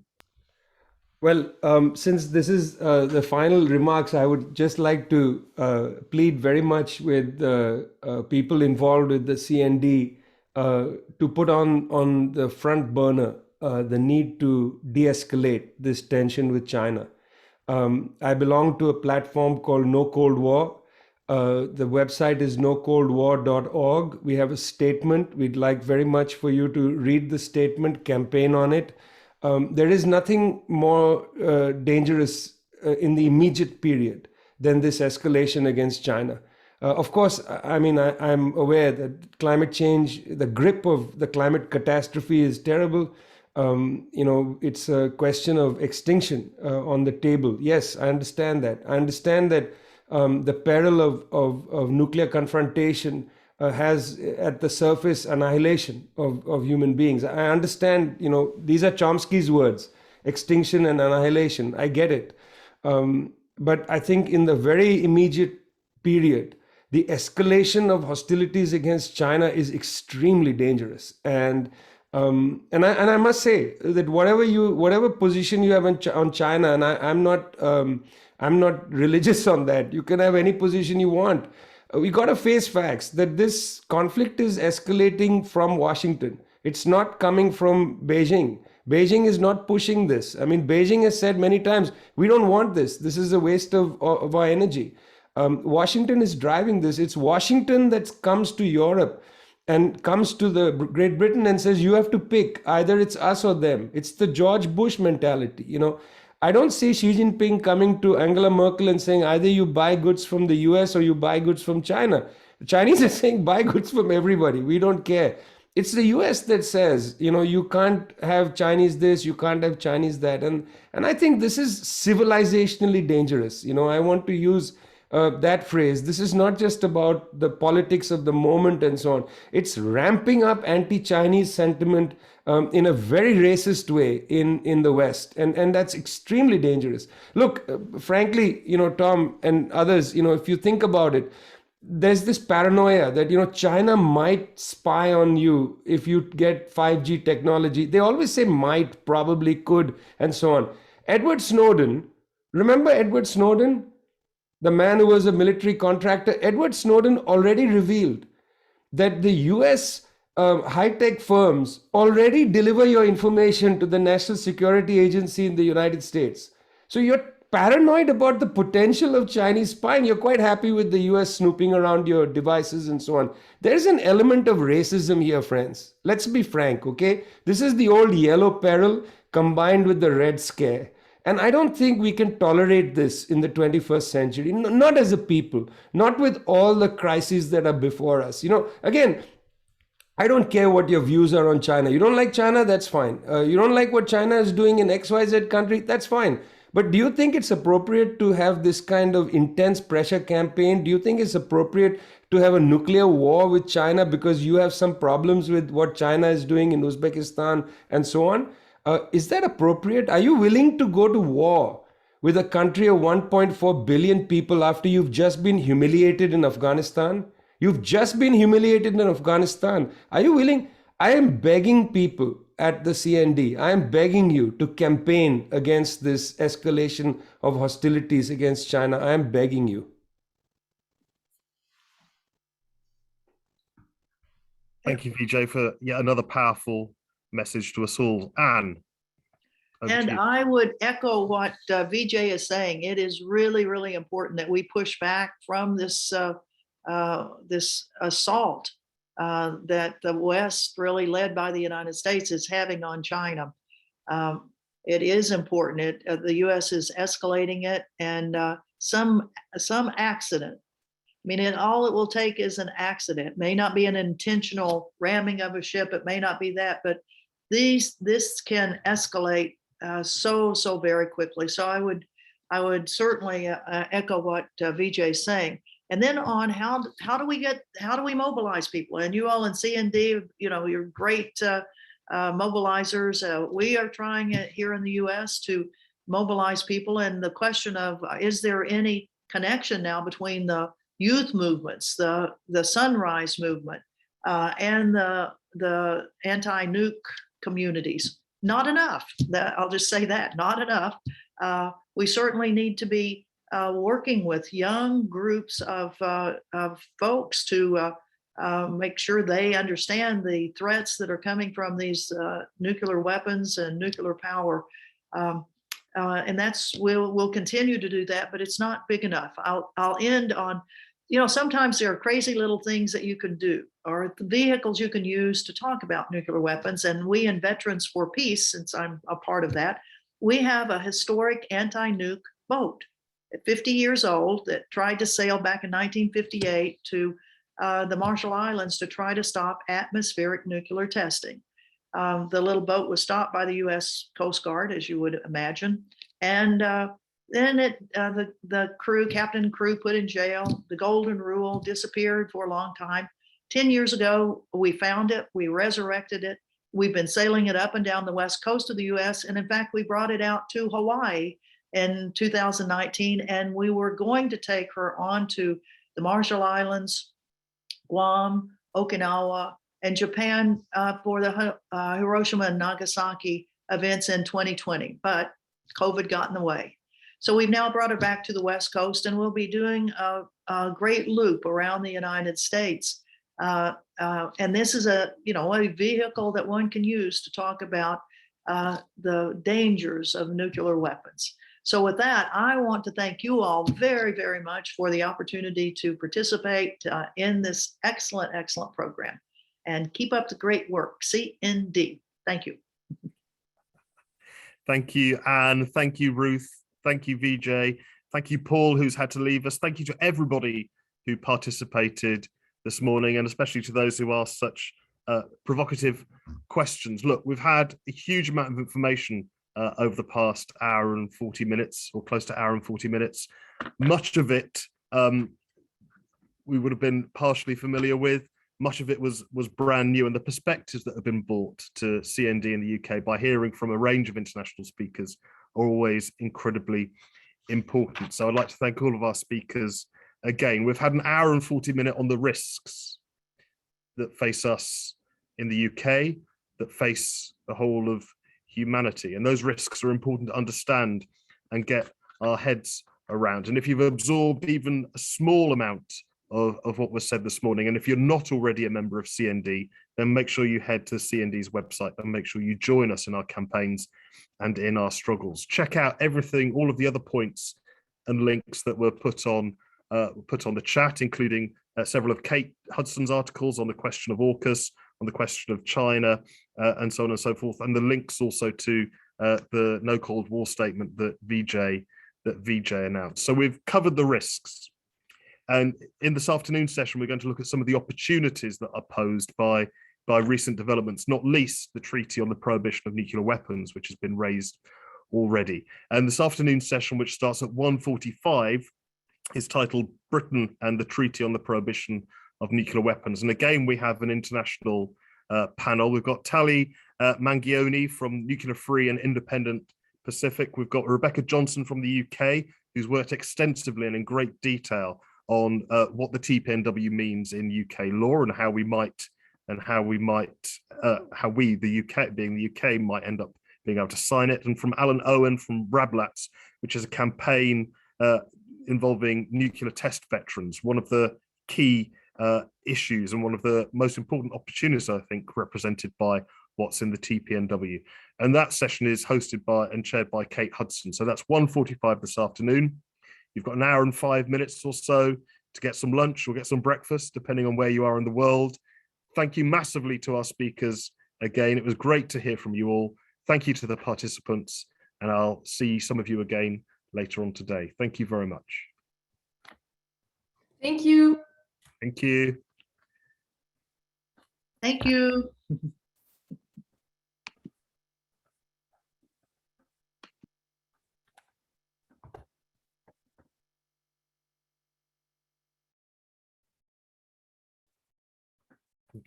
Okay, so welcome to the second session of CND's annual conference.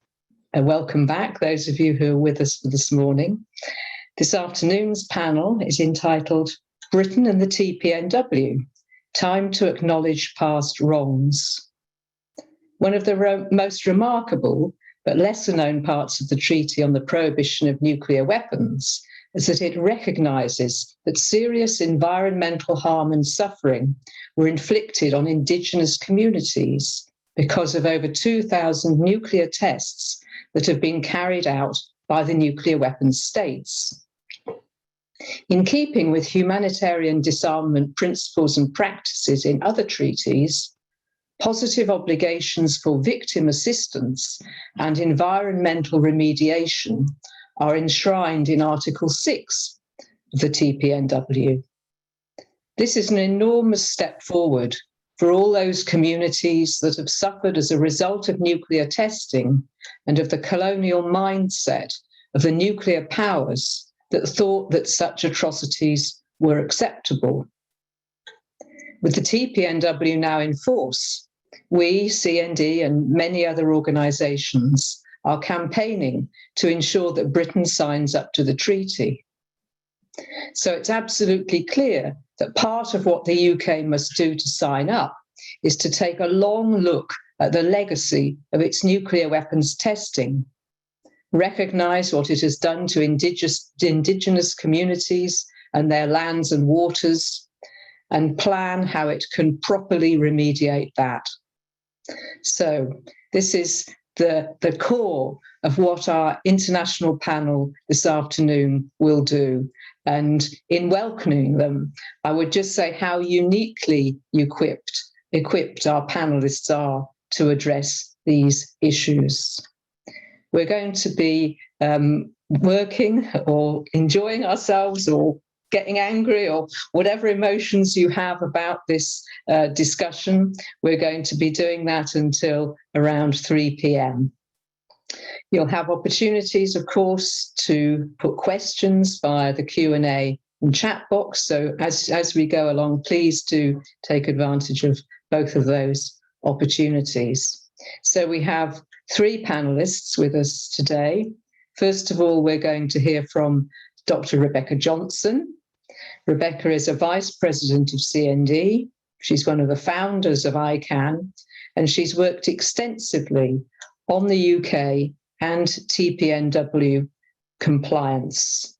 So Rebecca will speak first. She'll give us an overview of what is required for the UK to sign up to the TPNW.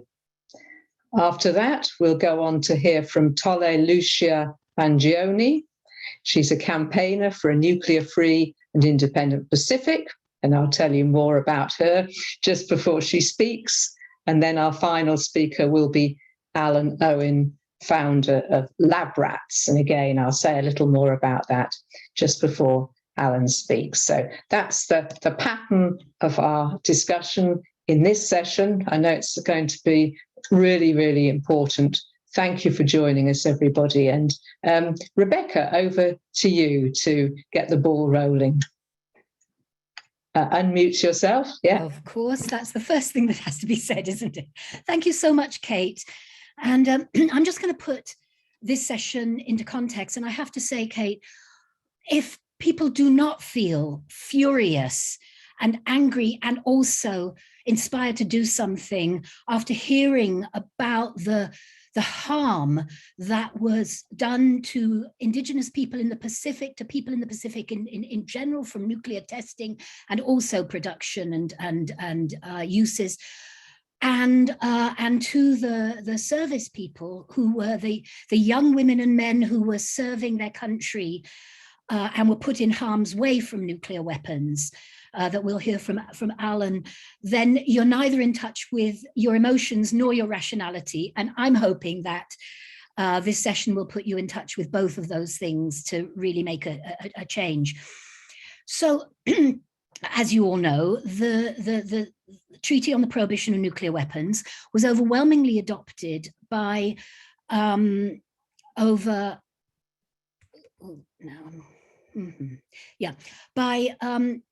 122 countries after multilateral negotiations in the UN, actually for several years, but culminating in 2017. And on the day, 7th of July, when that was adopted, and now, as we know, has entered into force with now, as of yesterday, 56 states parties, the UK, US and French ambassadors kind of issued a really rather ridiculous statement that in effect said that they didn't give two hoots about the security of the rest of the world or the multilateral negotiations that were open to all members of the UN General Assembly and attended by more than 2/3 of them. And that kind of in effect, they were going to have a little tantrum and declare that they would never join this nasty treaty because they didn't want to go to it and they don't want to join it. So what I want to look at is some of the issues that actually will be relevant that will make them want to join it. At least I will if I can get my PowerPoint to help me. Okay, I'm going to try something different with the screen sharing at this point because my PowerPoint has decided to freeze. So while I'm doing that, I want to look at the questions of so as I do that, of what it will take for the UK to join the TPNW, and also what it will take for, here we are, I'm going to do it via this means. This shouldn't freeze as much as the other. No problem, don't worry. Okay, yeah, and so screen share again. Let's hope that I can do this one. Here we are. Yeah, so yes, that's going to work, I think, a bit better. So the questions are what will it take for the UK to actually do disarmament, whether it's about joining the TPNW or fulfilling and complying with existing legal obligations. And I'm very grateful to the panel before this session where the NPT and the legal obligations of the UK were discussed. Also then what steps and timeframes are required by the UK and Scottish governments, and you'll understand why I'm saying that. And what should our national and local government authorities and representatives be doing now? So back to this slide, which just really gives you where we are now with the treaty in terms of numbers of signatories and states parties. And then I want to race through a few of the key articles. Of course, there's a wonderful humanitarian preamble, but then it goes into the hard-nosed, the prohibitions, what is actually prohibited. And what we see here are, in effect, all of the nuclear production, acquisition, transfer, testing, promotion of nuclear weapons that could in any way lead to nuclear weapons being used, threatened to used, or possessed and acquired. And also key aspects that really relate to the situation that Scotland finds itself in and the situation of NATO countries, in which it is prohibited to assist, encourage, or induce in any way anyone whatsoever. So this is about non-state actors as well as other governments to engage in any activity prohibited to a state party under this treaty. And these then are those activities, and they include the stationing, installation and deployment, and receiving or seeking assistance. So I won't dwell on this one, but just to say that in my view, in answer to the first question that I'm posing, we have to recognize that there are existing legal obligations on the UK under the NPT, and the obvious way to discharge those obligations under the NPT is to join the TPNW, the Global Nuclear Ban Treaty.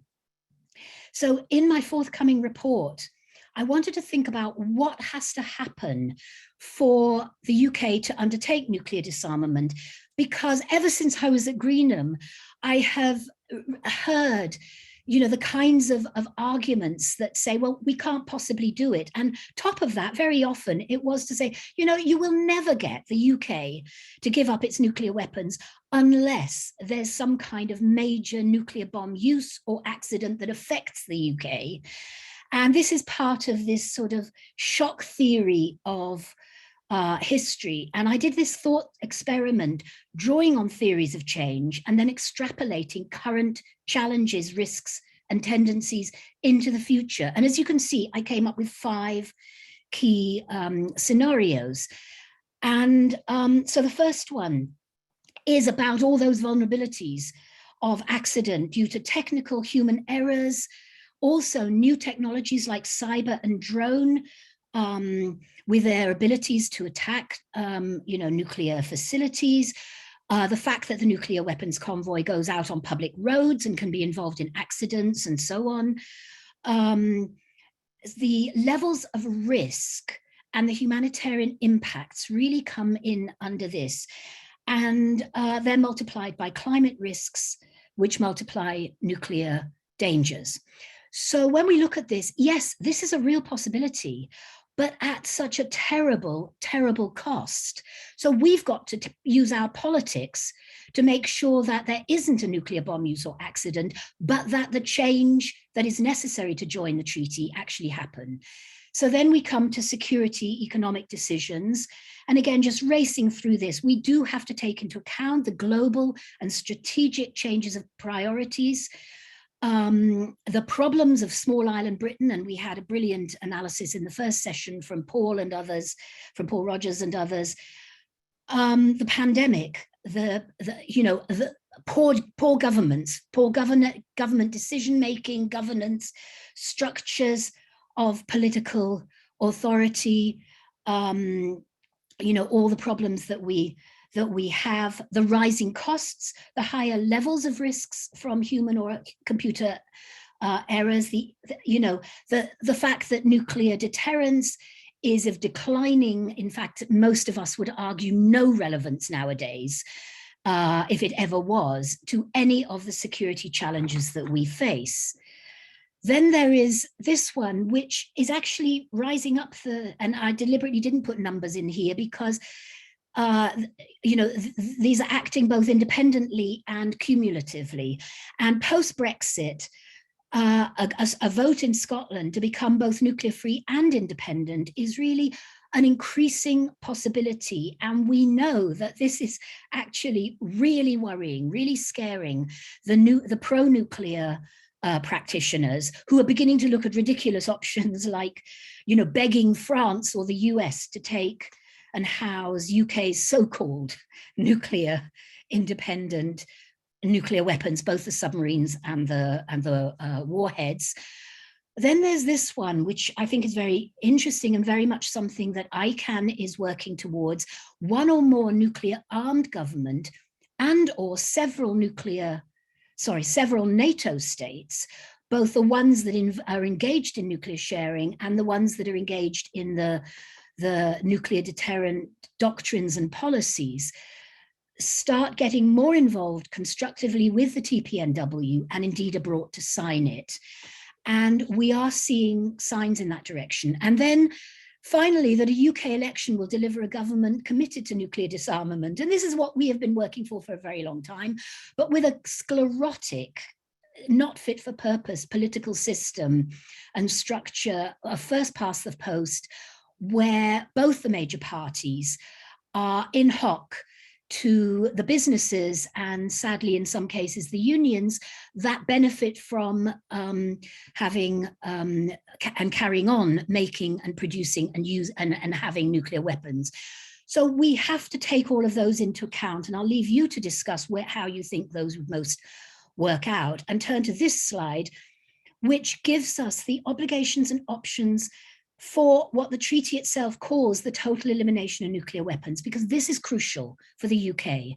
And this is where we can either join the treaty, we can sign, and then we enter into negotiations with the organization. I've put here the TPNWO, but whatever it is called, the implementing organization and states parties on the steps and timetable for elimination. Or if we'd prefer, we could do what South Africa did when it joined the NPT in 1992, which is get rid of our nuclear weapons using all of doing it, our own way. Although frankly, with organizations like CND and many civil society, we would all know that this is what's happening. So the UK might as well at least make a very public commitment. But it could get rid of all the nuclear weapons and then get verification, engage with the treaty, and then sign and ratify very soon after signing. So the key things are also that in amongst that is that we have to commit. We have to then consult, whether it's with the British people or whether it's also with allies and so on, and of course with the states parties of the TPNW in particular. And we have to, first and foremost, and it's stated in the treaty, remove weapons from operational deployment as soon as we commit. That's the first thing we need to be doing when we sign, even before we ratify. We have to make declarations on nuclear arsenals and facilities legally under the treaty as soon as we have ratified, within I can't remember whether it's a month or 3 months. And we, of course, have to irreversibly destroy our nuclear weapons and capabilities as safely and securely as possible. And so in my forthcoming report, and I'll whiz through this part, but really there are immediate steps, and I'm very indebted to John Ainsley and others such as him who've researched and analyzed this for many years. Sadly, John is not with us. But there's a phase one where we need to do direct things like ending operational deployment, removing the launch keys and triggers, which actually, according to John, can be done while a submarine is a fully armed submarine is at sea. Disable the missiles, remove the guidance and flight control systems. Again, John argues that this can be done while there is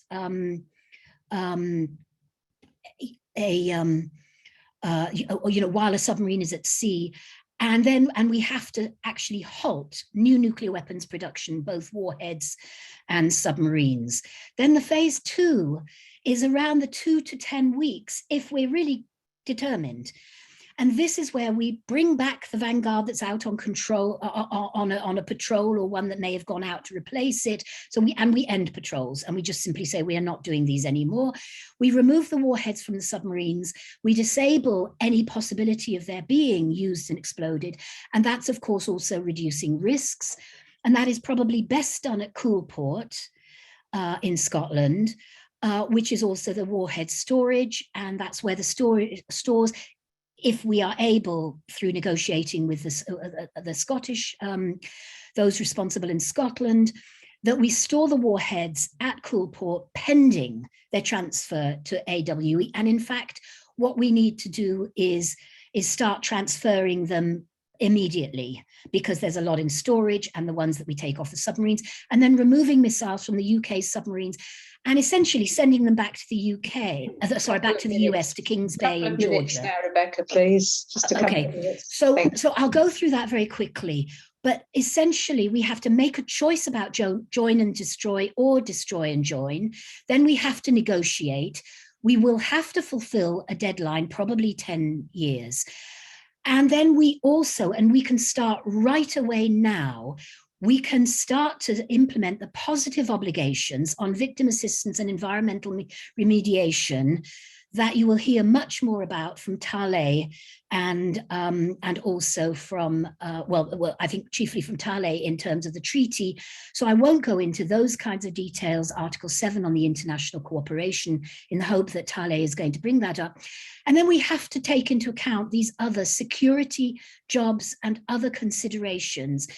But the fact is that nuclear weapons are on the way out. And the UK has to get to grips with today's real human, environmental, security challenges. And getting rid of nuclear weapons is really an early step that needs to be taken, because it is bleeding resources, it is stealing resources from us being able to tackle climate change, to tackle COVID, and to deal with international cooperation and UK jobs that we need to really engage with for people's real security. I'll just leave this up for a moment, but really, meanwhile, UK nuclear warheads keep driving along Britain's public roads between AWE, Atomic Weapons Establishment at Burfield, and Coolport in Scotland. And all of this is going to be in the forthcoming report that I'm doing with CND and Nuclear Information Service. And great thanks to Nuclear Education Trust and Roundtrees for that. And we're hoping to publish in November. Thank you very much for your attention. Brilliant. Thanks very much, Rebecca. And it's a huge amount of information there. And of course, we're really looking forward to that report that's going to be coming out. We'll notify everyone about it for the launch and of course to get their copies. So it's going to be the definitive document. So we'll use it to good ends, we hope, with our MPs and government and so on. So moving on now to our next speaker, Talei Luscia Mangioni. She's a campaigner for a nuclear-free and independent Pacific. She's a Pacific Studies PhD researcher at the Australian National University, a member of Young Solwara Pacific, and an ICANN Australia board member. So you're very welcome, and over to you. Hello, Vinaka, everyone. Thank you so much, Kate, for inviting me, and such an honor to be here. And thanks to also Rebecca and Alan, the other people who are on this panel. It's great to hear from you, Rebecca. Before I begin, I'll acknowledge that I'm an uninvited settler of Fijian and Italian heritage who's living on unceded Aboriginal land of the Ngunnawal and Ngambri peoples, and I'd just like to pay my respects to the traditional owners and custodians of these sovereign lands and waterways in which I live. So I'll just begin with a bit about the Pacific for those who don't know that much, who might not know that much about it. Despite constantly being framed as a tourist paradise, nuclear colonialism and militarism has historically plagued and has never left the Pacific.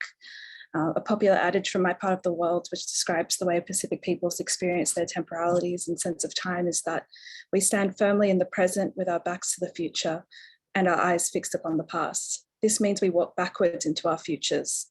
With the Pacific's nuclear legacy, this is something for us that must never be forgotten, and it should be the same for the rest of the world. The devastation at Hiroshima and Nagasaki set into motion a further 318 nuclear tests by the nuclear powers of the United States, Britain, and France in the Pacific region. These powers tested in their then and former colonial possessions in what is now the Marshall Islands, Australia, Kiribati, and French Polynesia. These governments viewed our oceans and deserts as vast, empty, and uninhabited expanses that were far from metropolitan centers of powers with populations that allegedly mattered more. The Pacific became the sacrifice zone for the rest of the world. Once again, a new rush for the Pacific has emerged, and it is becoming a space of immense geopolitical competition based on a rivalry between China and the United States. Whether it be Britain's Pacific Uplift or the United States Pacific Pledge, Australia's Pacific Step Up, New Zealand's Pacific Reset, Indonesia's Pacific Elevation, or France refusing to grant its territories independence, many states have renewed their strategic interests in our region, which they call the Indo-Pacific. The most recently announced AUKUS, which is a trilateral security partnership between Australia, the UK, and the US, is a threat to our region and really puts a target on our backs with nuclear weapons once again. And this partnership commits Australia again to developing at least 8 nuclear-powered submarines and cooperation of cyber capabilities, artificial intelligence, quantum technologies, and additional undersea capabilities. This action is vastly out of step with Pacific governments historically and today, who are committed to a nuclear-free and independent Pacific. And they today have even mentioned they would much rather prefer that these powers focus on the 2 most critical issues at hand for the Pacific specifically in terms of climate change with rising sea levels and COVID-19 and all the economic downturn that has brought. This would be much preferable instead of militarizing the Pacific. Pacific's leaders have resisted this, and like Prime Minister Ta-Nehisi Coates of Kiribati, who recently said that the AUKUS nuclear submarine deal puts the Pacific at risk, and Reverend James Bhagwan of the Pacific Conference of Churches, who said AUKUS strikes at the heart of Pacific regionalism. So a bit more on the impacts of the UK tests and AUKUS. This AUKUS is of course another iteration of shared cultural values between these colonial states, which is just another word for white supremacy. As the United Kingdom continues to modernize and expand its nuclear arsenal, it's important for its peoples to understand the colonial history or their colonial history in the Pacific, beginning with the many different lands that Britain claimed within the Pacific: Australia, New Guinea, Aotearoa, New Zealand, Fiji, New Hebrides, Vanuatu, the Solomon Islands, the Gilbert and Ellice Islands, Western Samoa, Tonga as a protectorate, and Pitcairn Island. Post-World War II, when the United Nations encouraged decolonization, states like the UK tested their own weapons in its former and current colonies. Between 1952 and 1957, the UK tested 12 atmospheric weapons in Australia at Montebello Island, Emu Field, and Maralinga. This was done in secrecy without the Australian Cabinet or public knowing, with most of the tests being done in the desert. Their remoteness away from these major populations on the eastern seaboard meant that public opposition and awareness of the risks involved were really slow to develop. After this, from 1957 to 1958, 9 further atmospheric tests, some of which used thermonuclear weapons, followed over in Kiribati and Malden Island in the Gilbert and Ellice Islands colony, which is now known as Kiribati in the Central Pacific. Some of these, it's important to note, that were considerably more powerful than the bombs dropped at Hiroshima and Nagasaki. And often fallout didn't just stop at state lines, they often go over. So an element of transboundary harm is often committed with these types of tests. These sites were hardly remote for Indigenous peoples. Aboriginal peoples in Australia had been living there for over 50,000 years, and their lands are central to spiritual, cultural, economic, and political life worlds. Permission was not sought by these affected Aboriginal communities, and many suffered from radiological poisoning. There are really, truly tragic accounts of families sleeping in bomb craters and eating contaminated bush foods thought to be safe.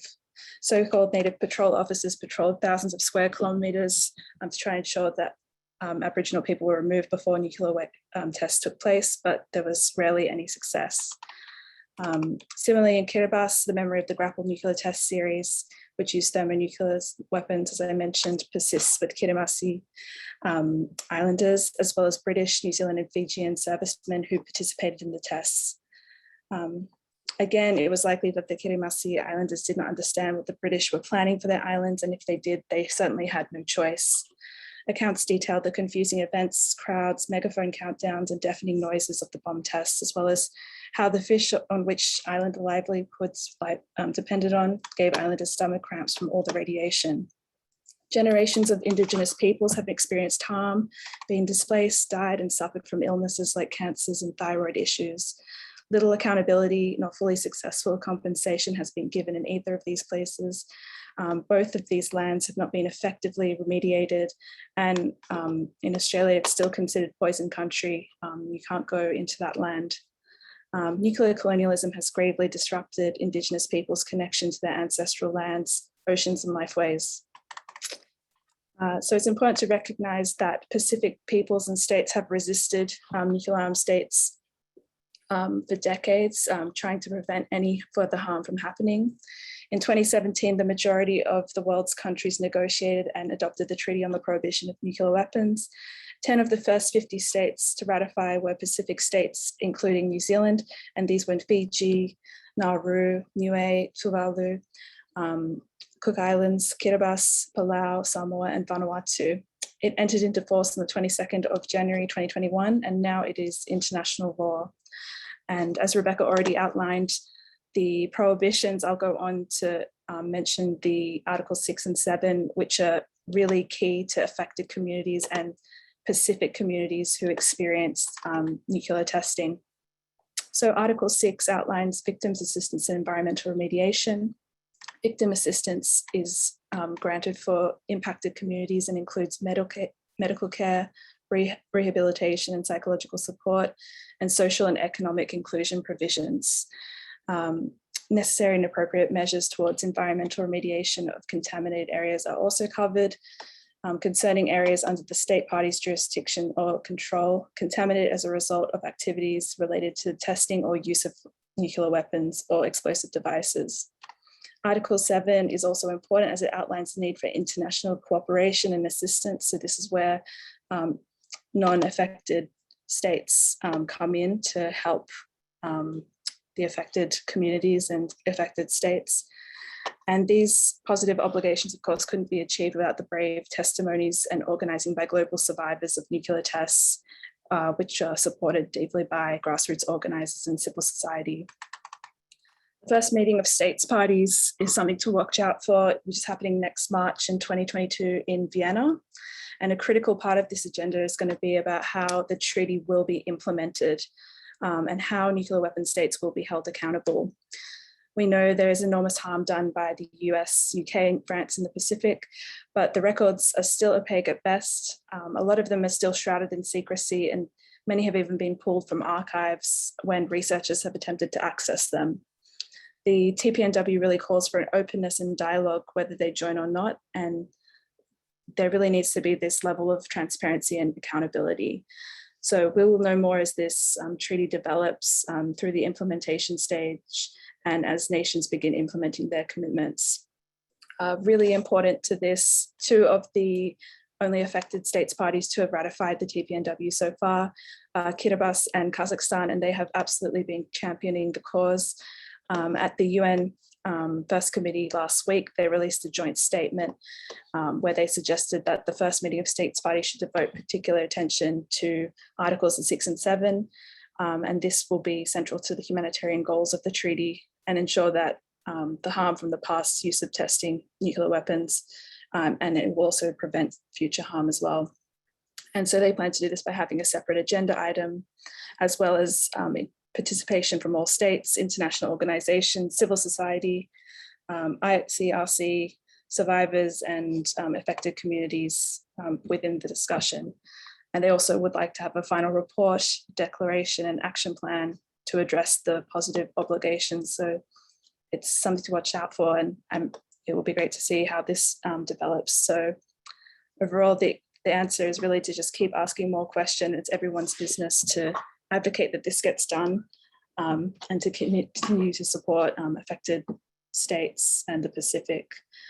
And many, just to note as well, that in the lead up to the first meeting of states party, many Indigenous and Pacific peoples have been collaborating and to begin to articulate, I guess, new grammars of nuclear justice and reflecting on the harms that have been done between communities and allies alike. So I think that's all I have to say, but yeah, looking forward to this discussion, and thanks very much for having me.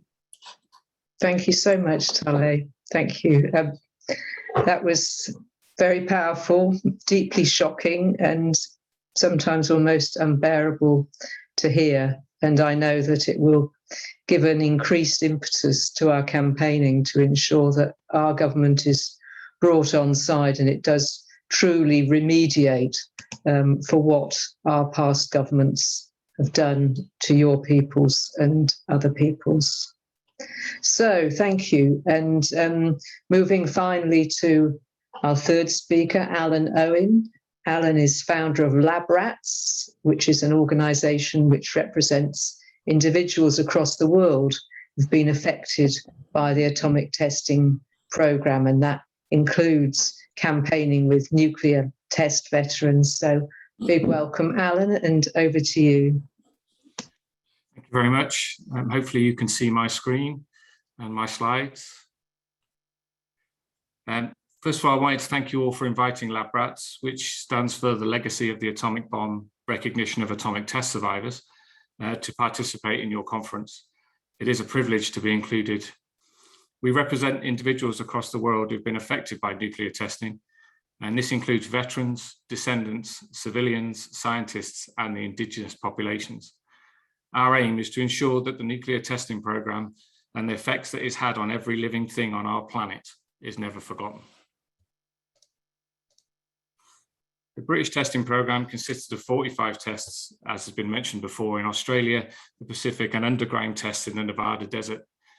It started on the 3rd of October 1952, with the last test held in Nevada on the 26th of November 1991. Over 22,000 British and Commonwealth servicemen were involved in the testing programs. An estimated 600 further minor trials were also carried out in Maralinga between 1953 and 1963, codenamed Kittens, Tims, Rats, and Vixens, and involved experiments with plutonium, uranium, and beryllium. In 1963, Britain signed the Partial Test Ban Treaty, but the underground tests continued until 1991. Our education, recognition, and awareness programs are ensuring that our goals are met. We believe that through the education of younger generations, the testing program and how it has changed the world can be communicated. In the United Kingdom, British nuclear testing is not taught in any schools, whether that be in history, science, geography, religious education, or politics. The national curriculum does not include any references to it. Our testing program has effectively been airbrushed from history. The bomb factor, produced by CND Peace Education, aims to help educators in the UK and is a fantastic piece to help anybody who is looking at the bombs and how it's affected the world. Through our newly launched academy, we're attempting to right this wrong. We now have 4 rats: Jesse, who's named after my father, who was a British serviceman serving in the Royal Navy at Operation Dominic on Christmas Island in 1962. Runit, named after Runit Dome in the Marshall Islands. Dom, named after Operation Dominic. And Kitty, named after Kiribati, which was formerly Christmas Island. Our academy is available online 24/7, 365 days a year for anyone to find out more, not only about the British tests, but worldwide testing. It includes interactive quizzes, videos, testimonies, and test footage for you to look at. We have been successful in this year in adding the testing program to the Welsh Baccalaureate as a project plan so that children can research the testing program and its effects for the first time. In the UK, our recognition program continues with what we call Look Me in the Eye, in conjunction with the Daily Mirror's Medal for Heroes campaign. The UK government is the only nuclear superpower who has not formally recognised their nuclear veterans with a medal or any form of compensation. In 2020, the Advisory Military Subcommittee rejected claims for a medal on the grounds that participation in the testing program did not meet the risk or rigour needed for such an award. Yet they were prepared to award drone operators a medal when they were sat thousands of miles away from their explosions. We continue to fight for recognition in the UK and to help others across the world in their recognition campaigns. We are calling on Boris Johnson to meet with us, as Sir Keir Starmer has already met with us and supports our campaign. Other countries have recognised their test veterans, including the USA with their RECA program.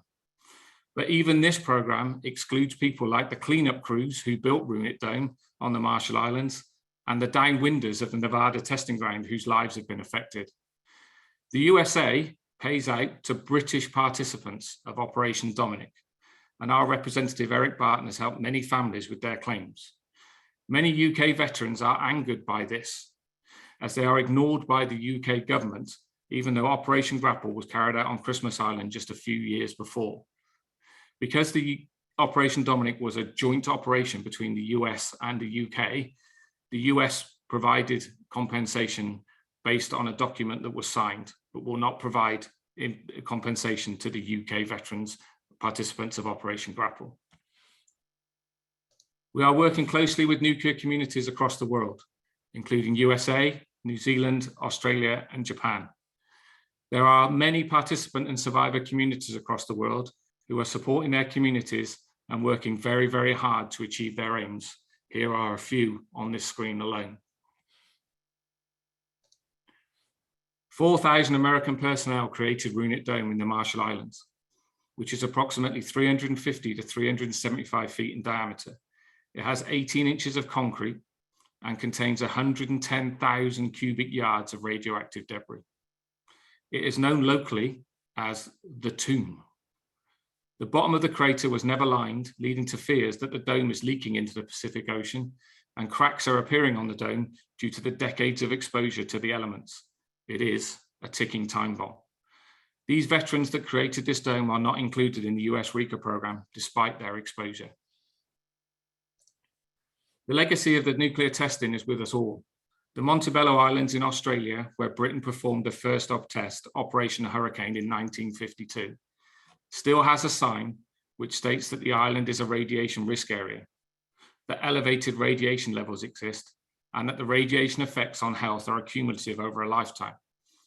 It also states that you should not longer visit for longer than 1 hour per day, and to avoid causing dust, as particles may be radioactive, and not to handle or remove objects, as they may be radioactive. And the damage to these islands is irreversible. And you must bear in mind that this was Operation Hurricane in 1952. Research into ionizing radiation and the DNA damage that occurs from exposure is extremely important. The 2007 Massey study carried out by Dr. Al Rowland on New Zealand servicemen who participated in Operation Grapple found that their DNA had been damaged and that there were 3 times the amount of translocations in the veterans than that in a control group.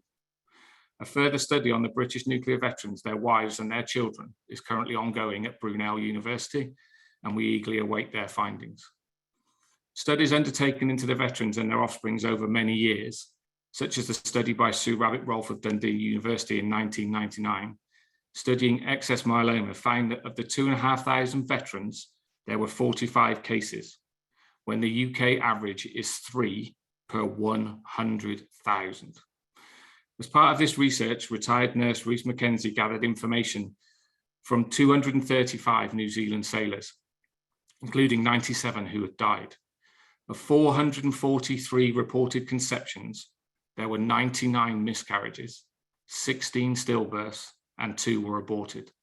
2 died soon after birth because of severe deformities, and 25 others in early childhood also died. Raising awareness of the tests and the damage caused by the testing programs across the world, as there have been over 2,000 tests worldwide, through partnerships with CND and other organisations such as ICANN, is extremely important. And the Treaty of the Prohibition of Nuclear Weapons, the TPNW, is desperately important for our community. Article 6 of the TPNW states that with respect to individuals under its jurisdiction who are affected by the use of testing of nuclear weapons, in accordance with applicable international humanitarian and human rights laws, should adequately provide age and gender sensitive assistance without discrimination, including medical care, rehabilitation, and psychological support, as well as to provide for their social and economic inclusion. The impact on our nuclear community and their families is enormous. Many families have been left fatherless. Widows were left with young children, lives destroyed. Cancers, miscarriages, stillbirths, and deformed children. And these conditions are still occurring today in the 4th generation of descendants. One such descendant is Steve Peirce, pictured here in the wheelchair, who was born with hydrocephalus, short stature, and a deformed leg. Despite many tests and examination, his short stature cannot be explained. It's only that his father was present at the minor trials at Maralinga.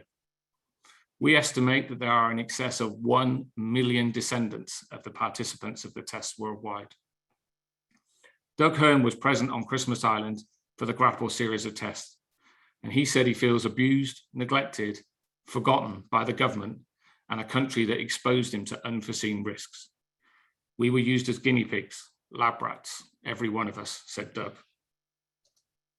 The testing program was carried out for political reasons to become a nuclear superpower, but at what cost? Within our community, the cost is extremely high. My own father died at 52. My brother died at 31. My sister was born blind in her left eye. Our communities continue to suffer, and the TPNW will address these issues for our community. It will also rid the world of nuclear weapons. Our veterans have seen a nuclear explosion. They were forced to watch it. They felt the heat, they felt the blast, and they saw the mushroom cloud. No one should ever see that again. In America, they call it, I have seen the dragon. The indigenous people of Australia, Kiribati, and the Marshall Islands have had their sacred lands contaminated, their lives destroyed. We have thousands of testimonies from victims across the world, which are shocking in nature.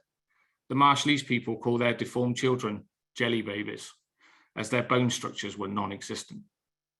Under Project 4.1, the Marshallese were displaced, experimented on, and then abandoned by the USA. This is definitely not acceptable. Nuclear disarmament will bring an end to a legacy of testing, which has provided so much suffering for so many people for no purpose. Increasing the stockpiles has no benefit to the victims of the tests or the victims of the bombs dropped on Hiroshima and Nagasaki. Our community is one which shares a common bond. They have all been affected by the nuclear legacy.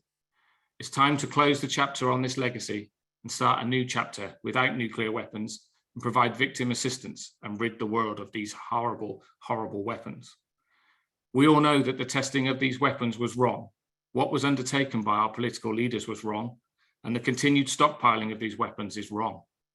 Our veterans did their duty, many of them national servicemen.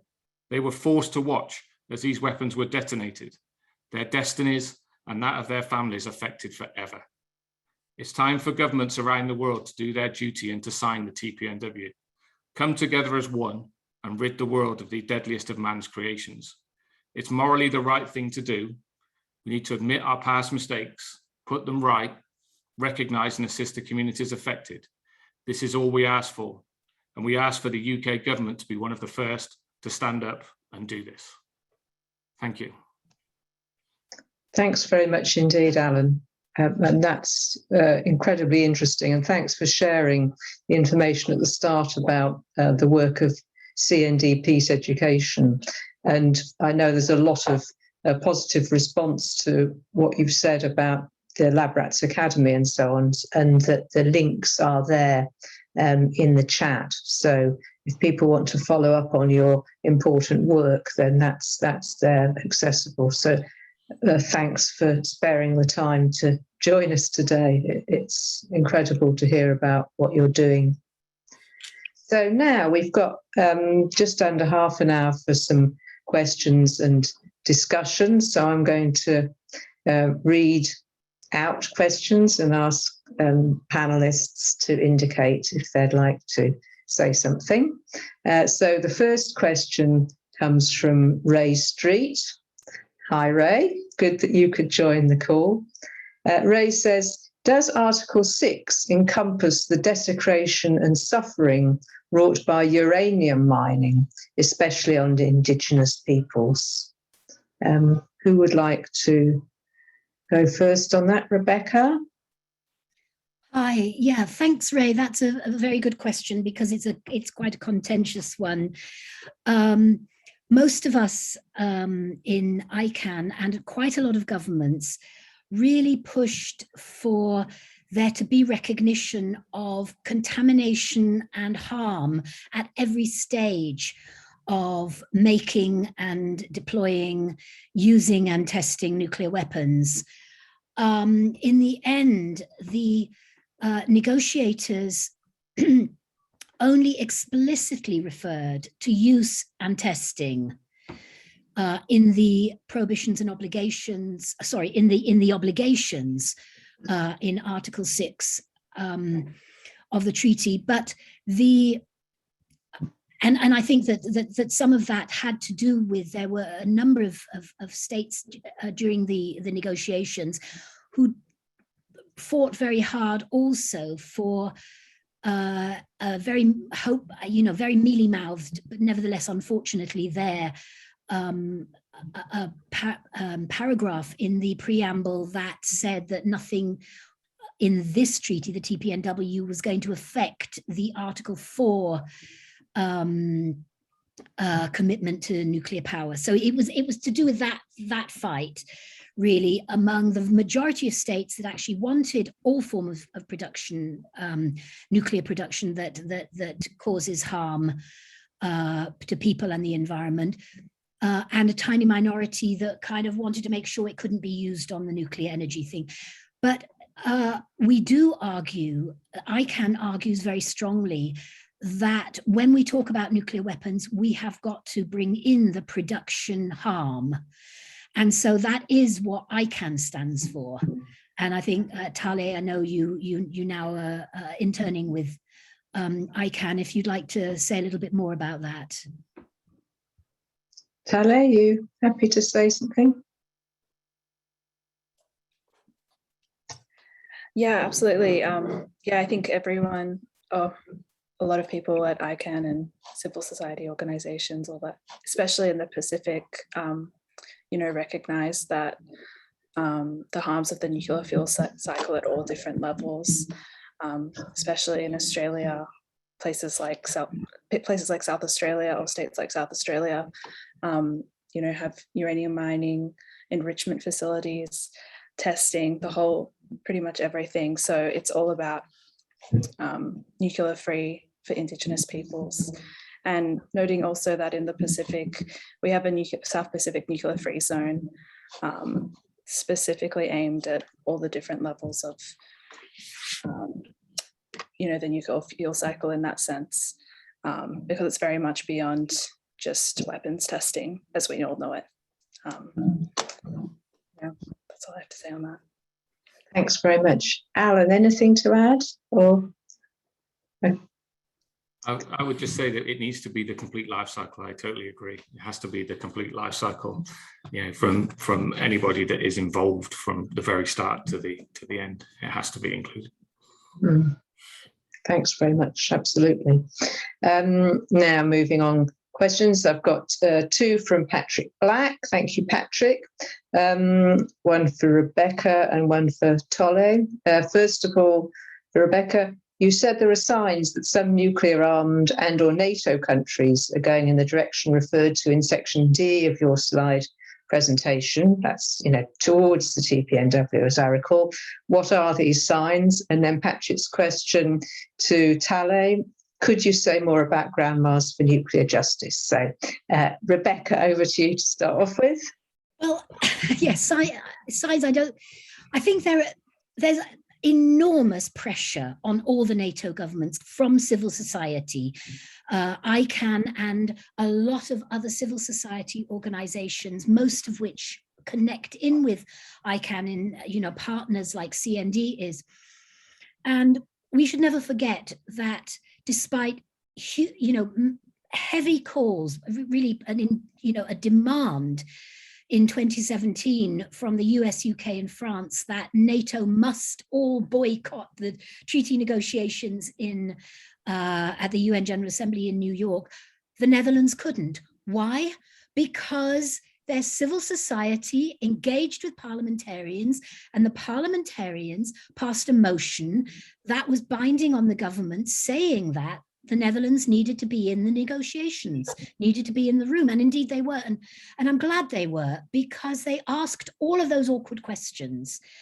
And so the negotiations had to address them and deal with them, but they didn't have any power to overturn, and that was part of how the negotiations were structured.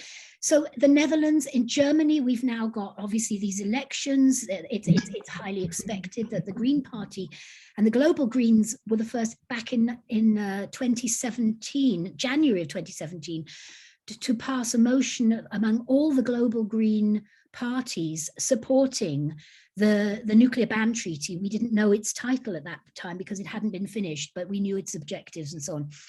So all parties that have green, where there are coalitions with Greens in them, the Greens are obliged by their own resolutions to be supporting the TPNW.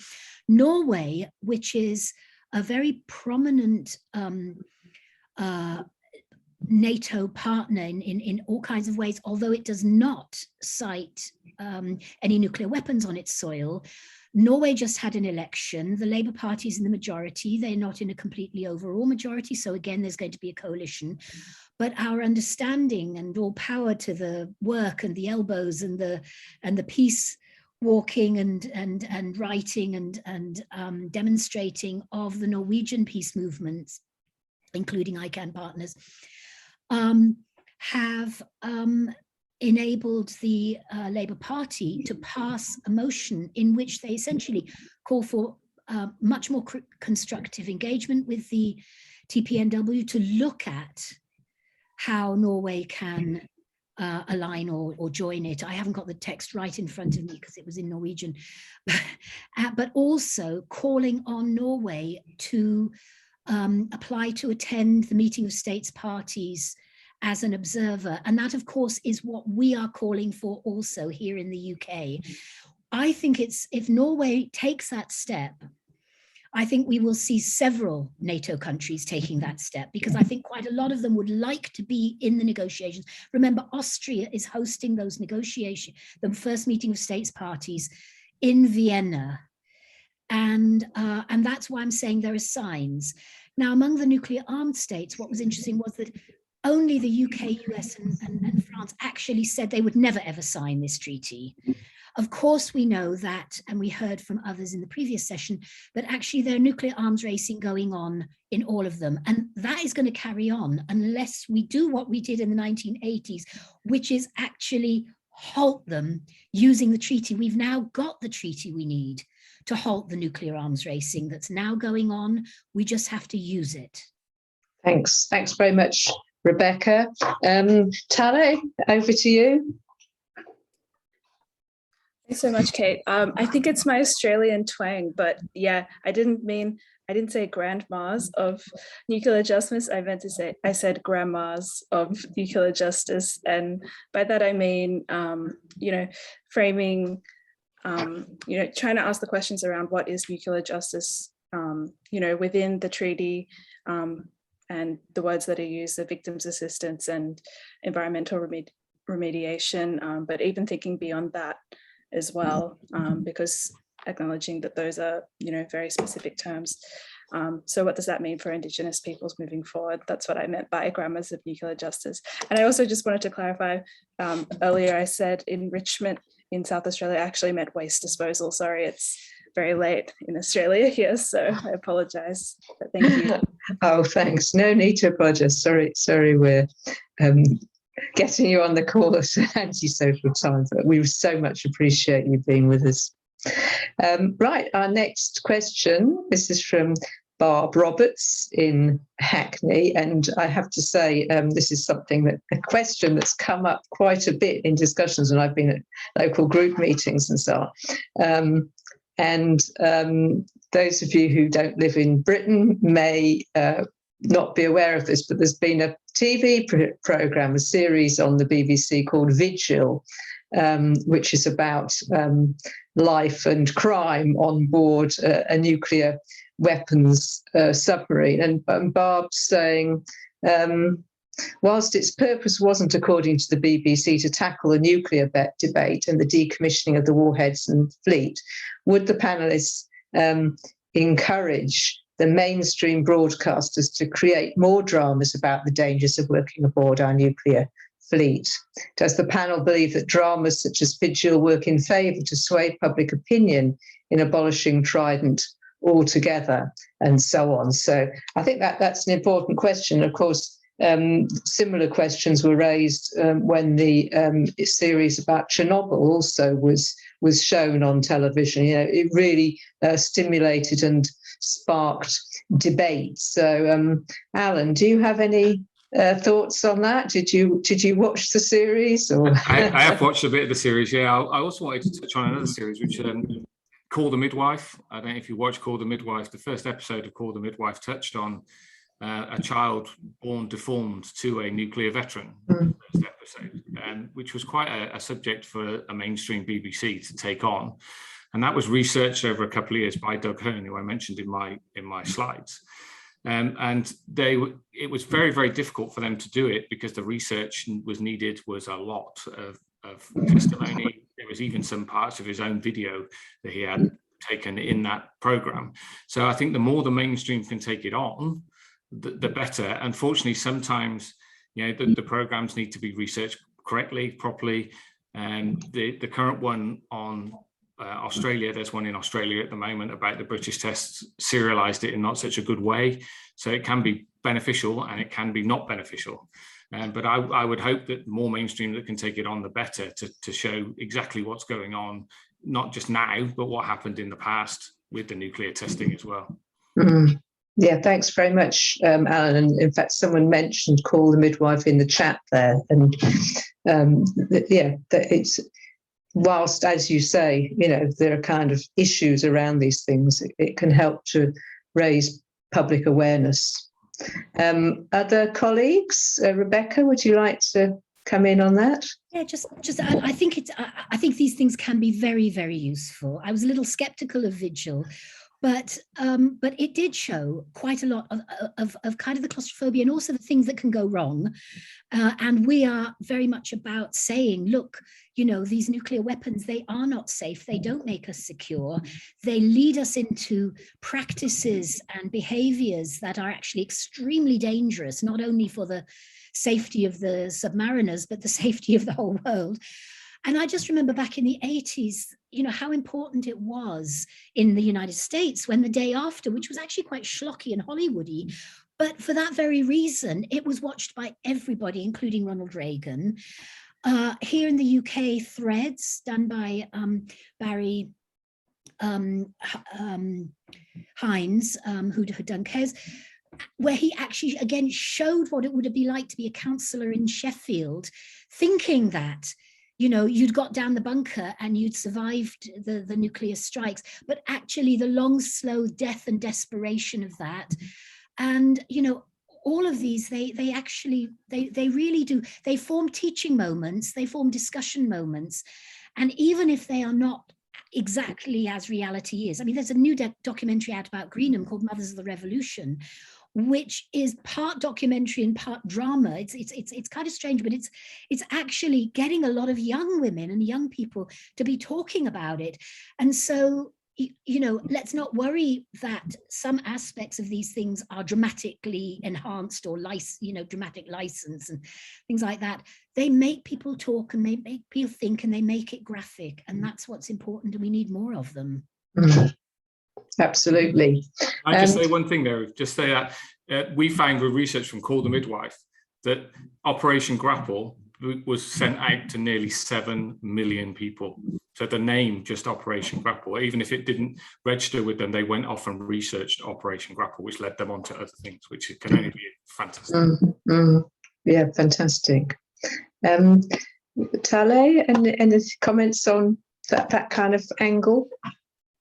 Yeah, absolutely. I mean, in the Pacific, we're very creative societies. We're not, written word, we're oral cultures. So yeah, the arts are immensely powerful, and whether that's television or TikTok or whatever you use today, I think these types of stories and information need to be repackaged in a way that are communicated to, just communities to start these types of conversations.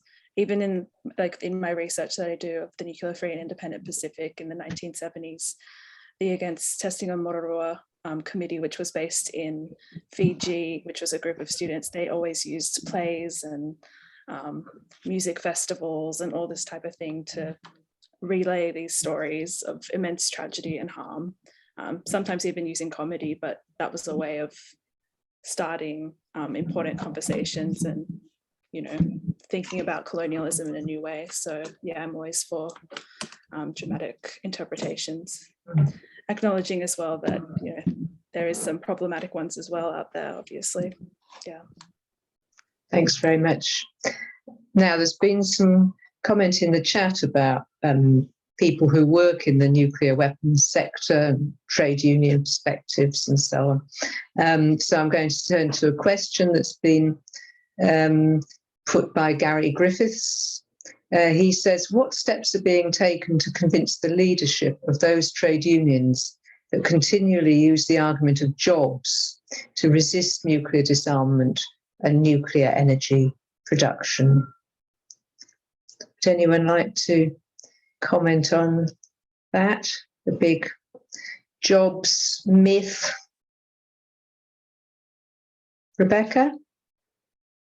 Yeah, I can, but there might be others from CND who are here who've got actually who are involved more deeply in that than I am. But if you actually look at the numbers involved, and then you look at the the opportunity costs in terms of the jobs that do not get created because of all the money that is being siphoned off into what is actually essentially a rather small number of direct kind of nuclear weapons related jobs.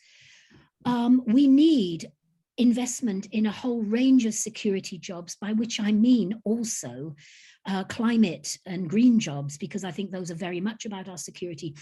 When I lived for 2 years at Rue, which is 2 miles away from Faslane, back around 2006 to 2008, for Faslane 365 that we were doing at that time, the year of blockading, I got very heavily into the jobs issue because Strathclyde University was doing a study, and it became clearer and clearer that it was specialized jobs being brought in to a place like Faslane that then would get transferred out, and then it was all the jobs that were the support jobs locally, though the local jobs were all the support jobs for the base.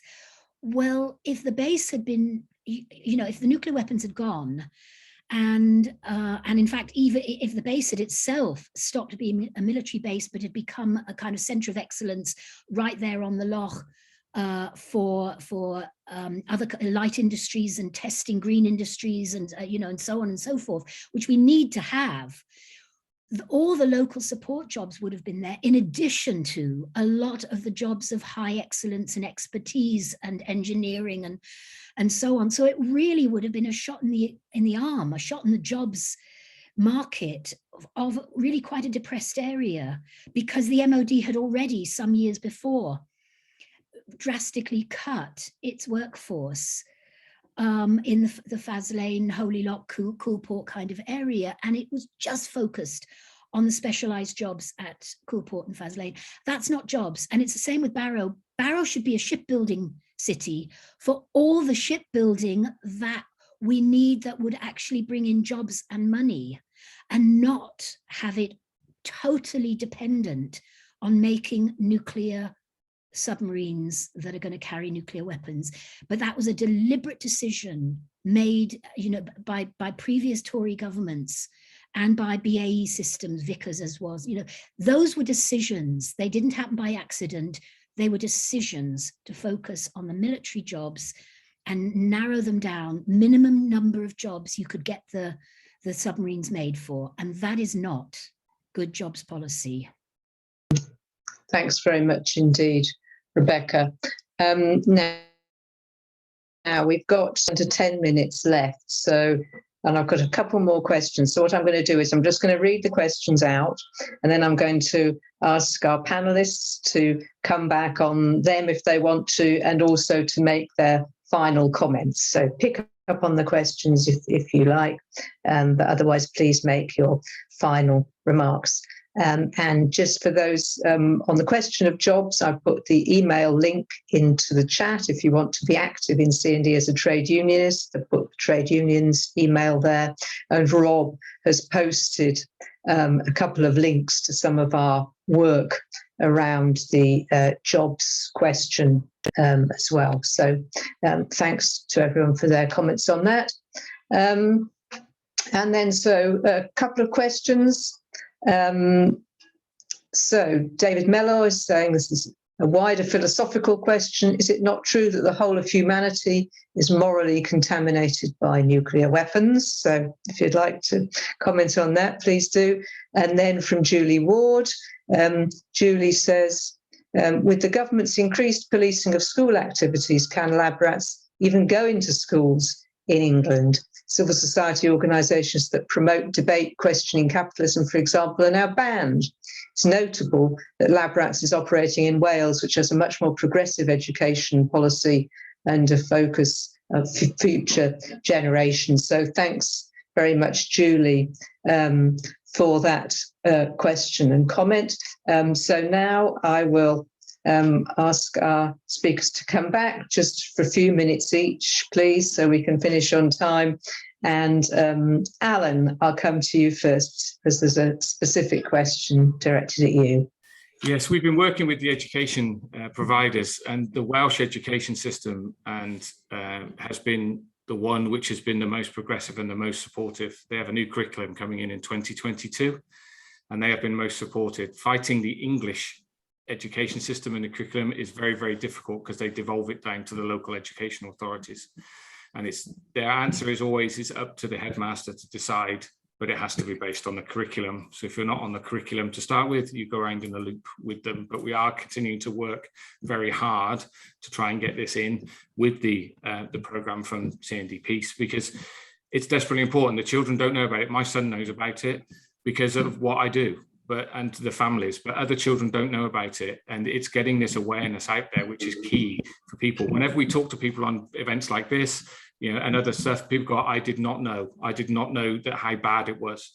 Unfortunately, as Tia mentioned, the A, B and ES files from the National Archives have all been removed by the Ministry of Defence, pending what they call a security review.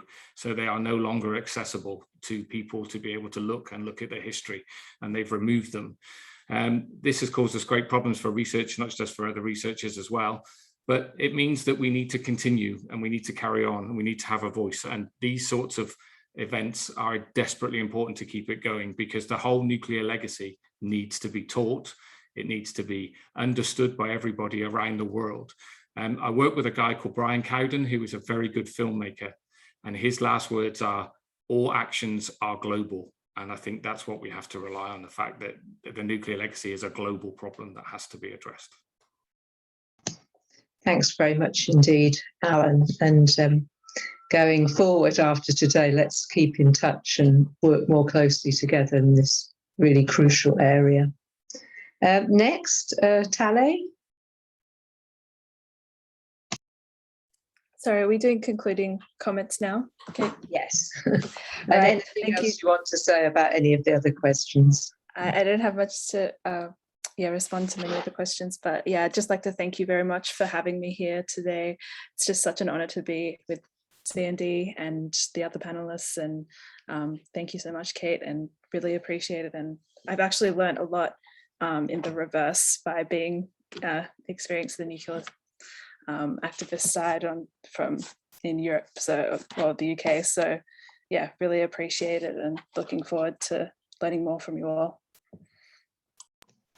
Thanks very much indeed. That's very kind of you to say that, and we really appreciate your contribution, your participation today. I know that we all stand in solidarity with you and your people for the remediation and justice that is long overdue. So thank you for joining us today. And then finally, Rebecca, over to you. Thanks, Kate. I really want to thank CND very much for hosting this, and Talei and Alan for your just brilliant presentations that I think really said what needed to be said in very direct terms. Just want to mention that in the chat, I've put in the links to, as some of you might know, it's actually the 40th anniversary of the Green and Women's Peace Camp starting up to get rid of the cruise missiles and start the end of the Cold War and start the end of the arms race that was at that time going between the US and the Soviet Union with 50,000 weapons. But we've still got 13,000 nuclear weapons. So we've got still a lot of work still to do. And it's so important that we do that together. But I've put the links of some of the weaving the webinars, as we called it, because we used to weave the webs and, carry Greenham home and this sort of thing, because 3 of the first 5 webinars were dealing directly with the kinds of things we're talking about. The first one was called Feminist Disarmament and was and had Ambassador Elaine White-Gomez, who chaired the negotiations, plus Setsuko Thurlow, who a lot of you know, and nuclear physicists like Patricia Lewis, talking about the link between the activism at Greenham and getting the INF Treaty and then getting the Nuclear Test Ban Treaty, the CTBT and the TPNW. But this is still unfinished business. Also, the Pacific testimonies that feature a number of people that Talei knows is really worth listening to. And then also the one from the Western Shoshone with Ian Zabate, one of the he's a principal kind of speakers on these issues. And not to forget, this is not just about the nuclear testing that took place on Western Shoshone land in Nevada, but also the attempts, the continuing attempts to carry on polluting the land through the Yucca Mountain Waste Depository. And that relates to a question that someone was asked. That's why we do have to take these issues on. And just pick up, don't forget Deutschland 83 was a great drama that actually told us a lot more about what was going on when we knew with Able Archer NATO exercise that things were getting very, very scary, but we didn't know quite how scary. So dramas can actually remind us of all of those kinds of things. And to the questions that were being made about humanity and morally, yes. But the point is that we really have to recognize how the issues connect up, and we have to be both morally, outraged and do our utmost not to be morally complicit in all of these nuclear military activities. But we also have to use all the tools that we have and persuade people from where they are. And jobs is an important issue that persuades people, as is the use of resources, scarce resources that we need for the pandemic and for climate and so on. It's not an either or issue of that. So I want to just close with a reminder of what I find as perhaps the most compelling paragraph that explains the humanitarian, but also moral and practical imperative for why we got so many nations to negotiate and bring about the Treaty on the Prohibition of Nuclear Weapons. And it's the fourth preambular paragraph, and it's very short. I'd just like to read it. Cognizant that the catastrophic consequences of nuclear weapons cannot be adequately addressed, transcend national borders, pose grave implications for human survival, the environment, socio-economic development, the global economy, food security, and the health of current and future generations, and have a disproportionate impact on women and girls, including as a result of ionizing radiation. And the preamble talks about the Hibaksha, talks about the indigenous people, talks about us as civil society, and also women as agents of change. And this is the treaty that has now entered into international legal force. So let's use it. Thanks very much indeed, Rebecca. Thanks for reading that out. That's fantastic to hear. And thank you so much for your leadership in the movement. And we look forward to reading your report. So, well, thanks to all our speakers. Thanks to Rob and Sarah for their work behind the scenes. And thanks to you, the audience, the participators, for joining us today. The recording of the session will be available on CND website very soon. So forward in the struggle together as ever, and we look forward to working together in the weeks and months ahead. Bye-bye.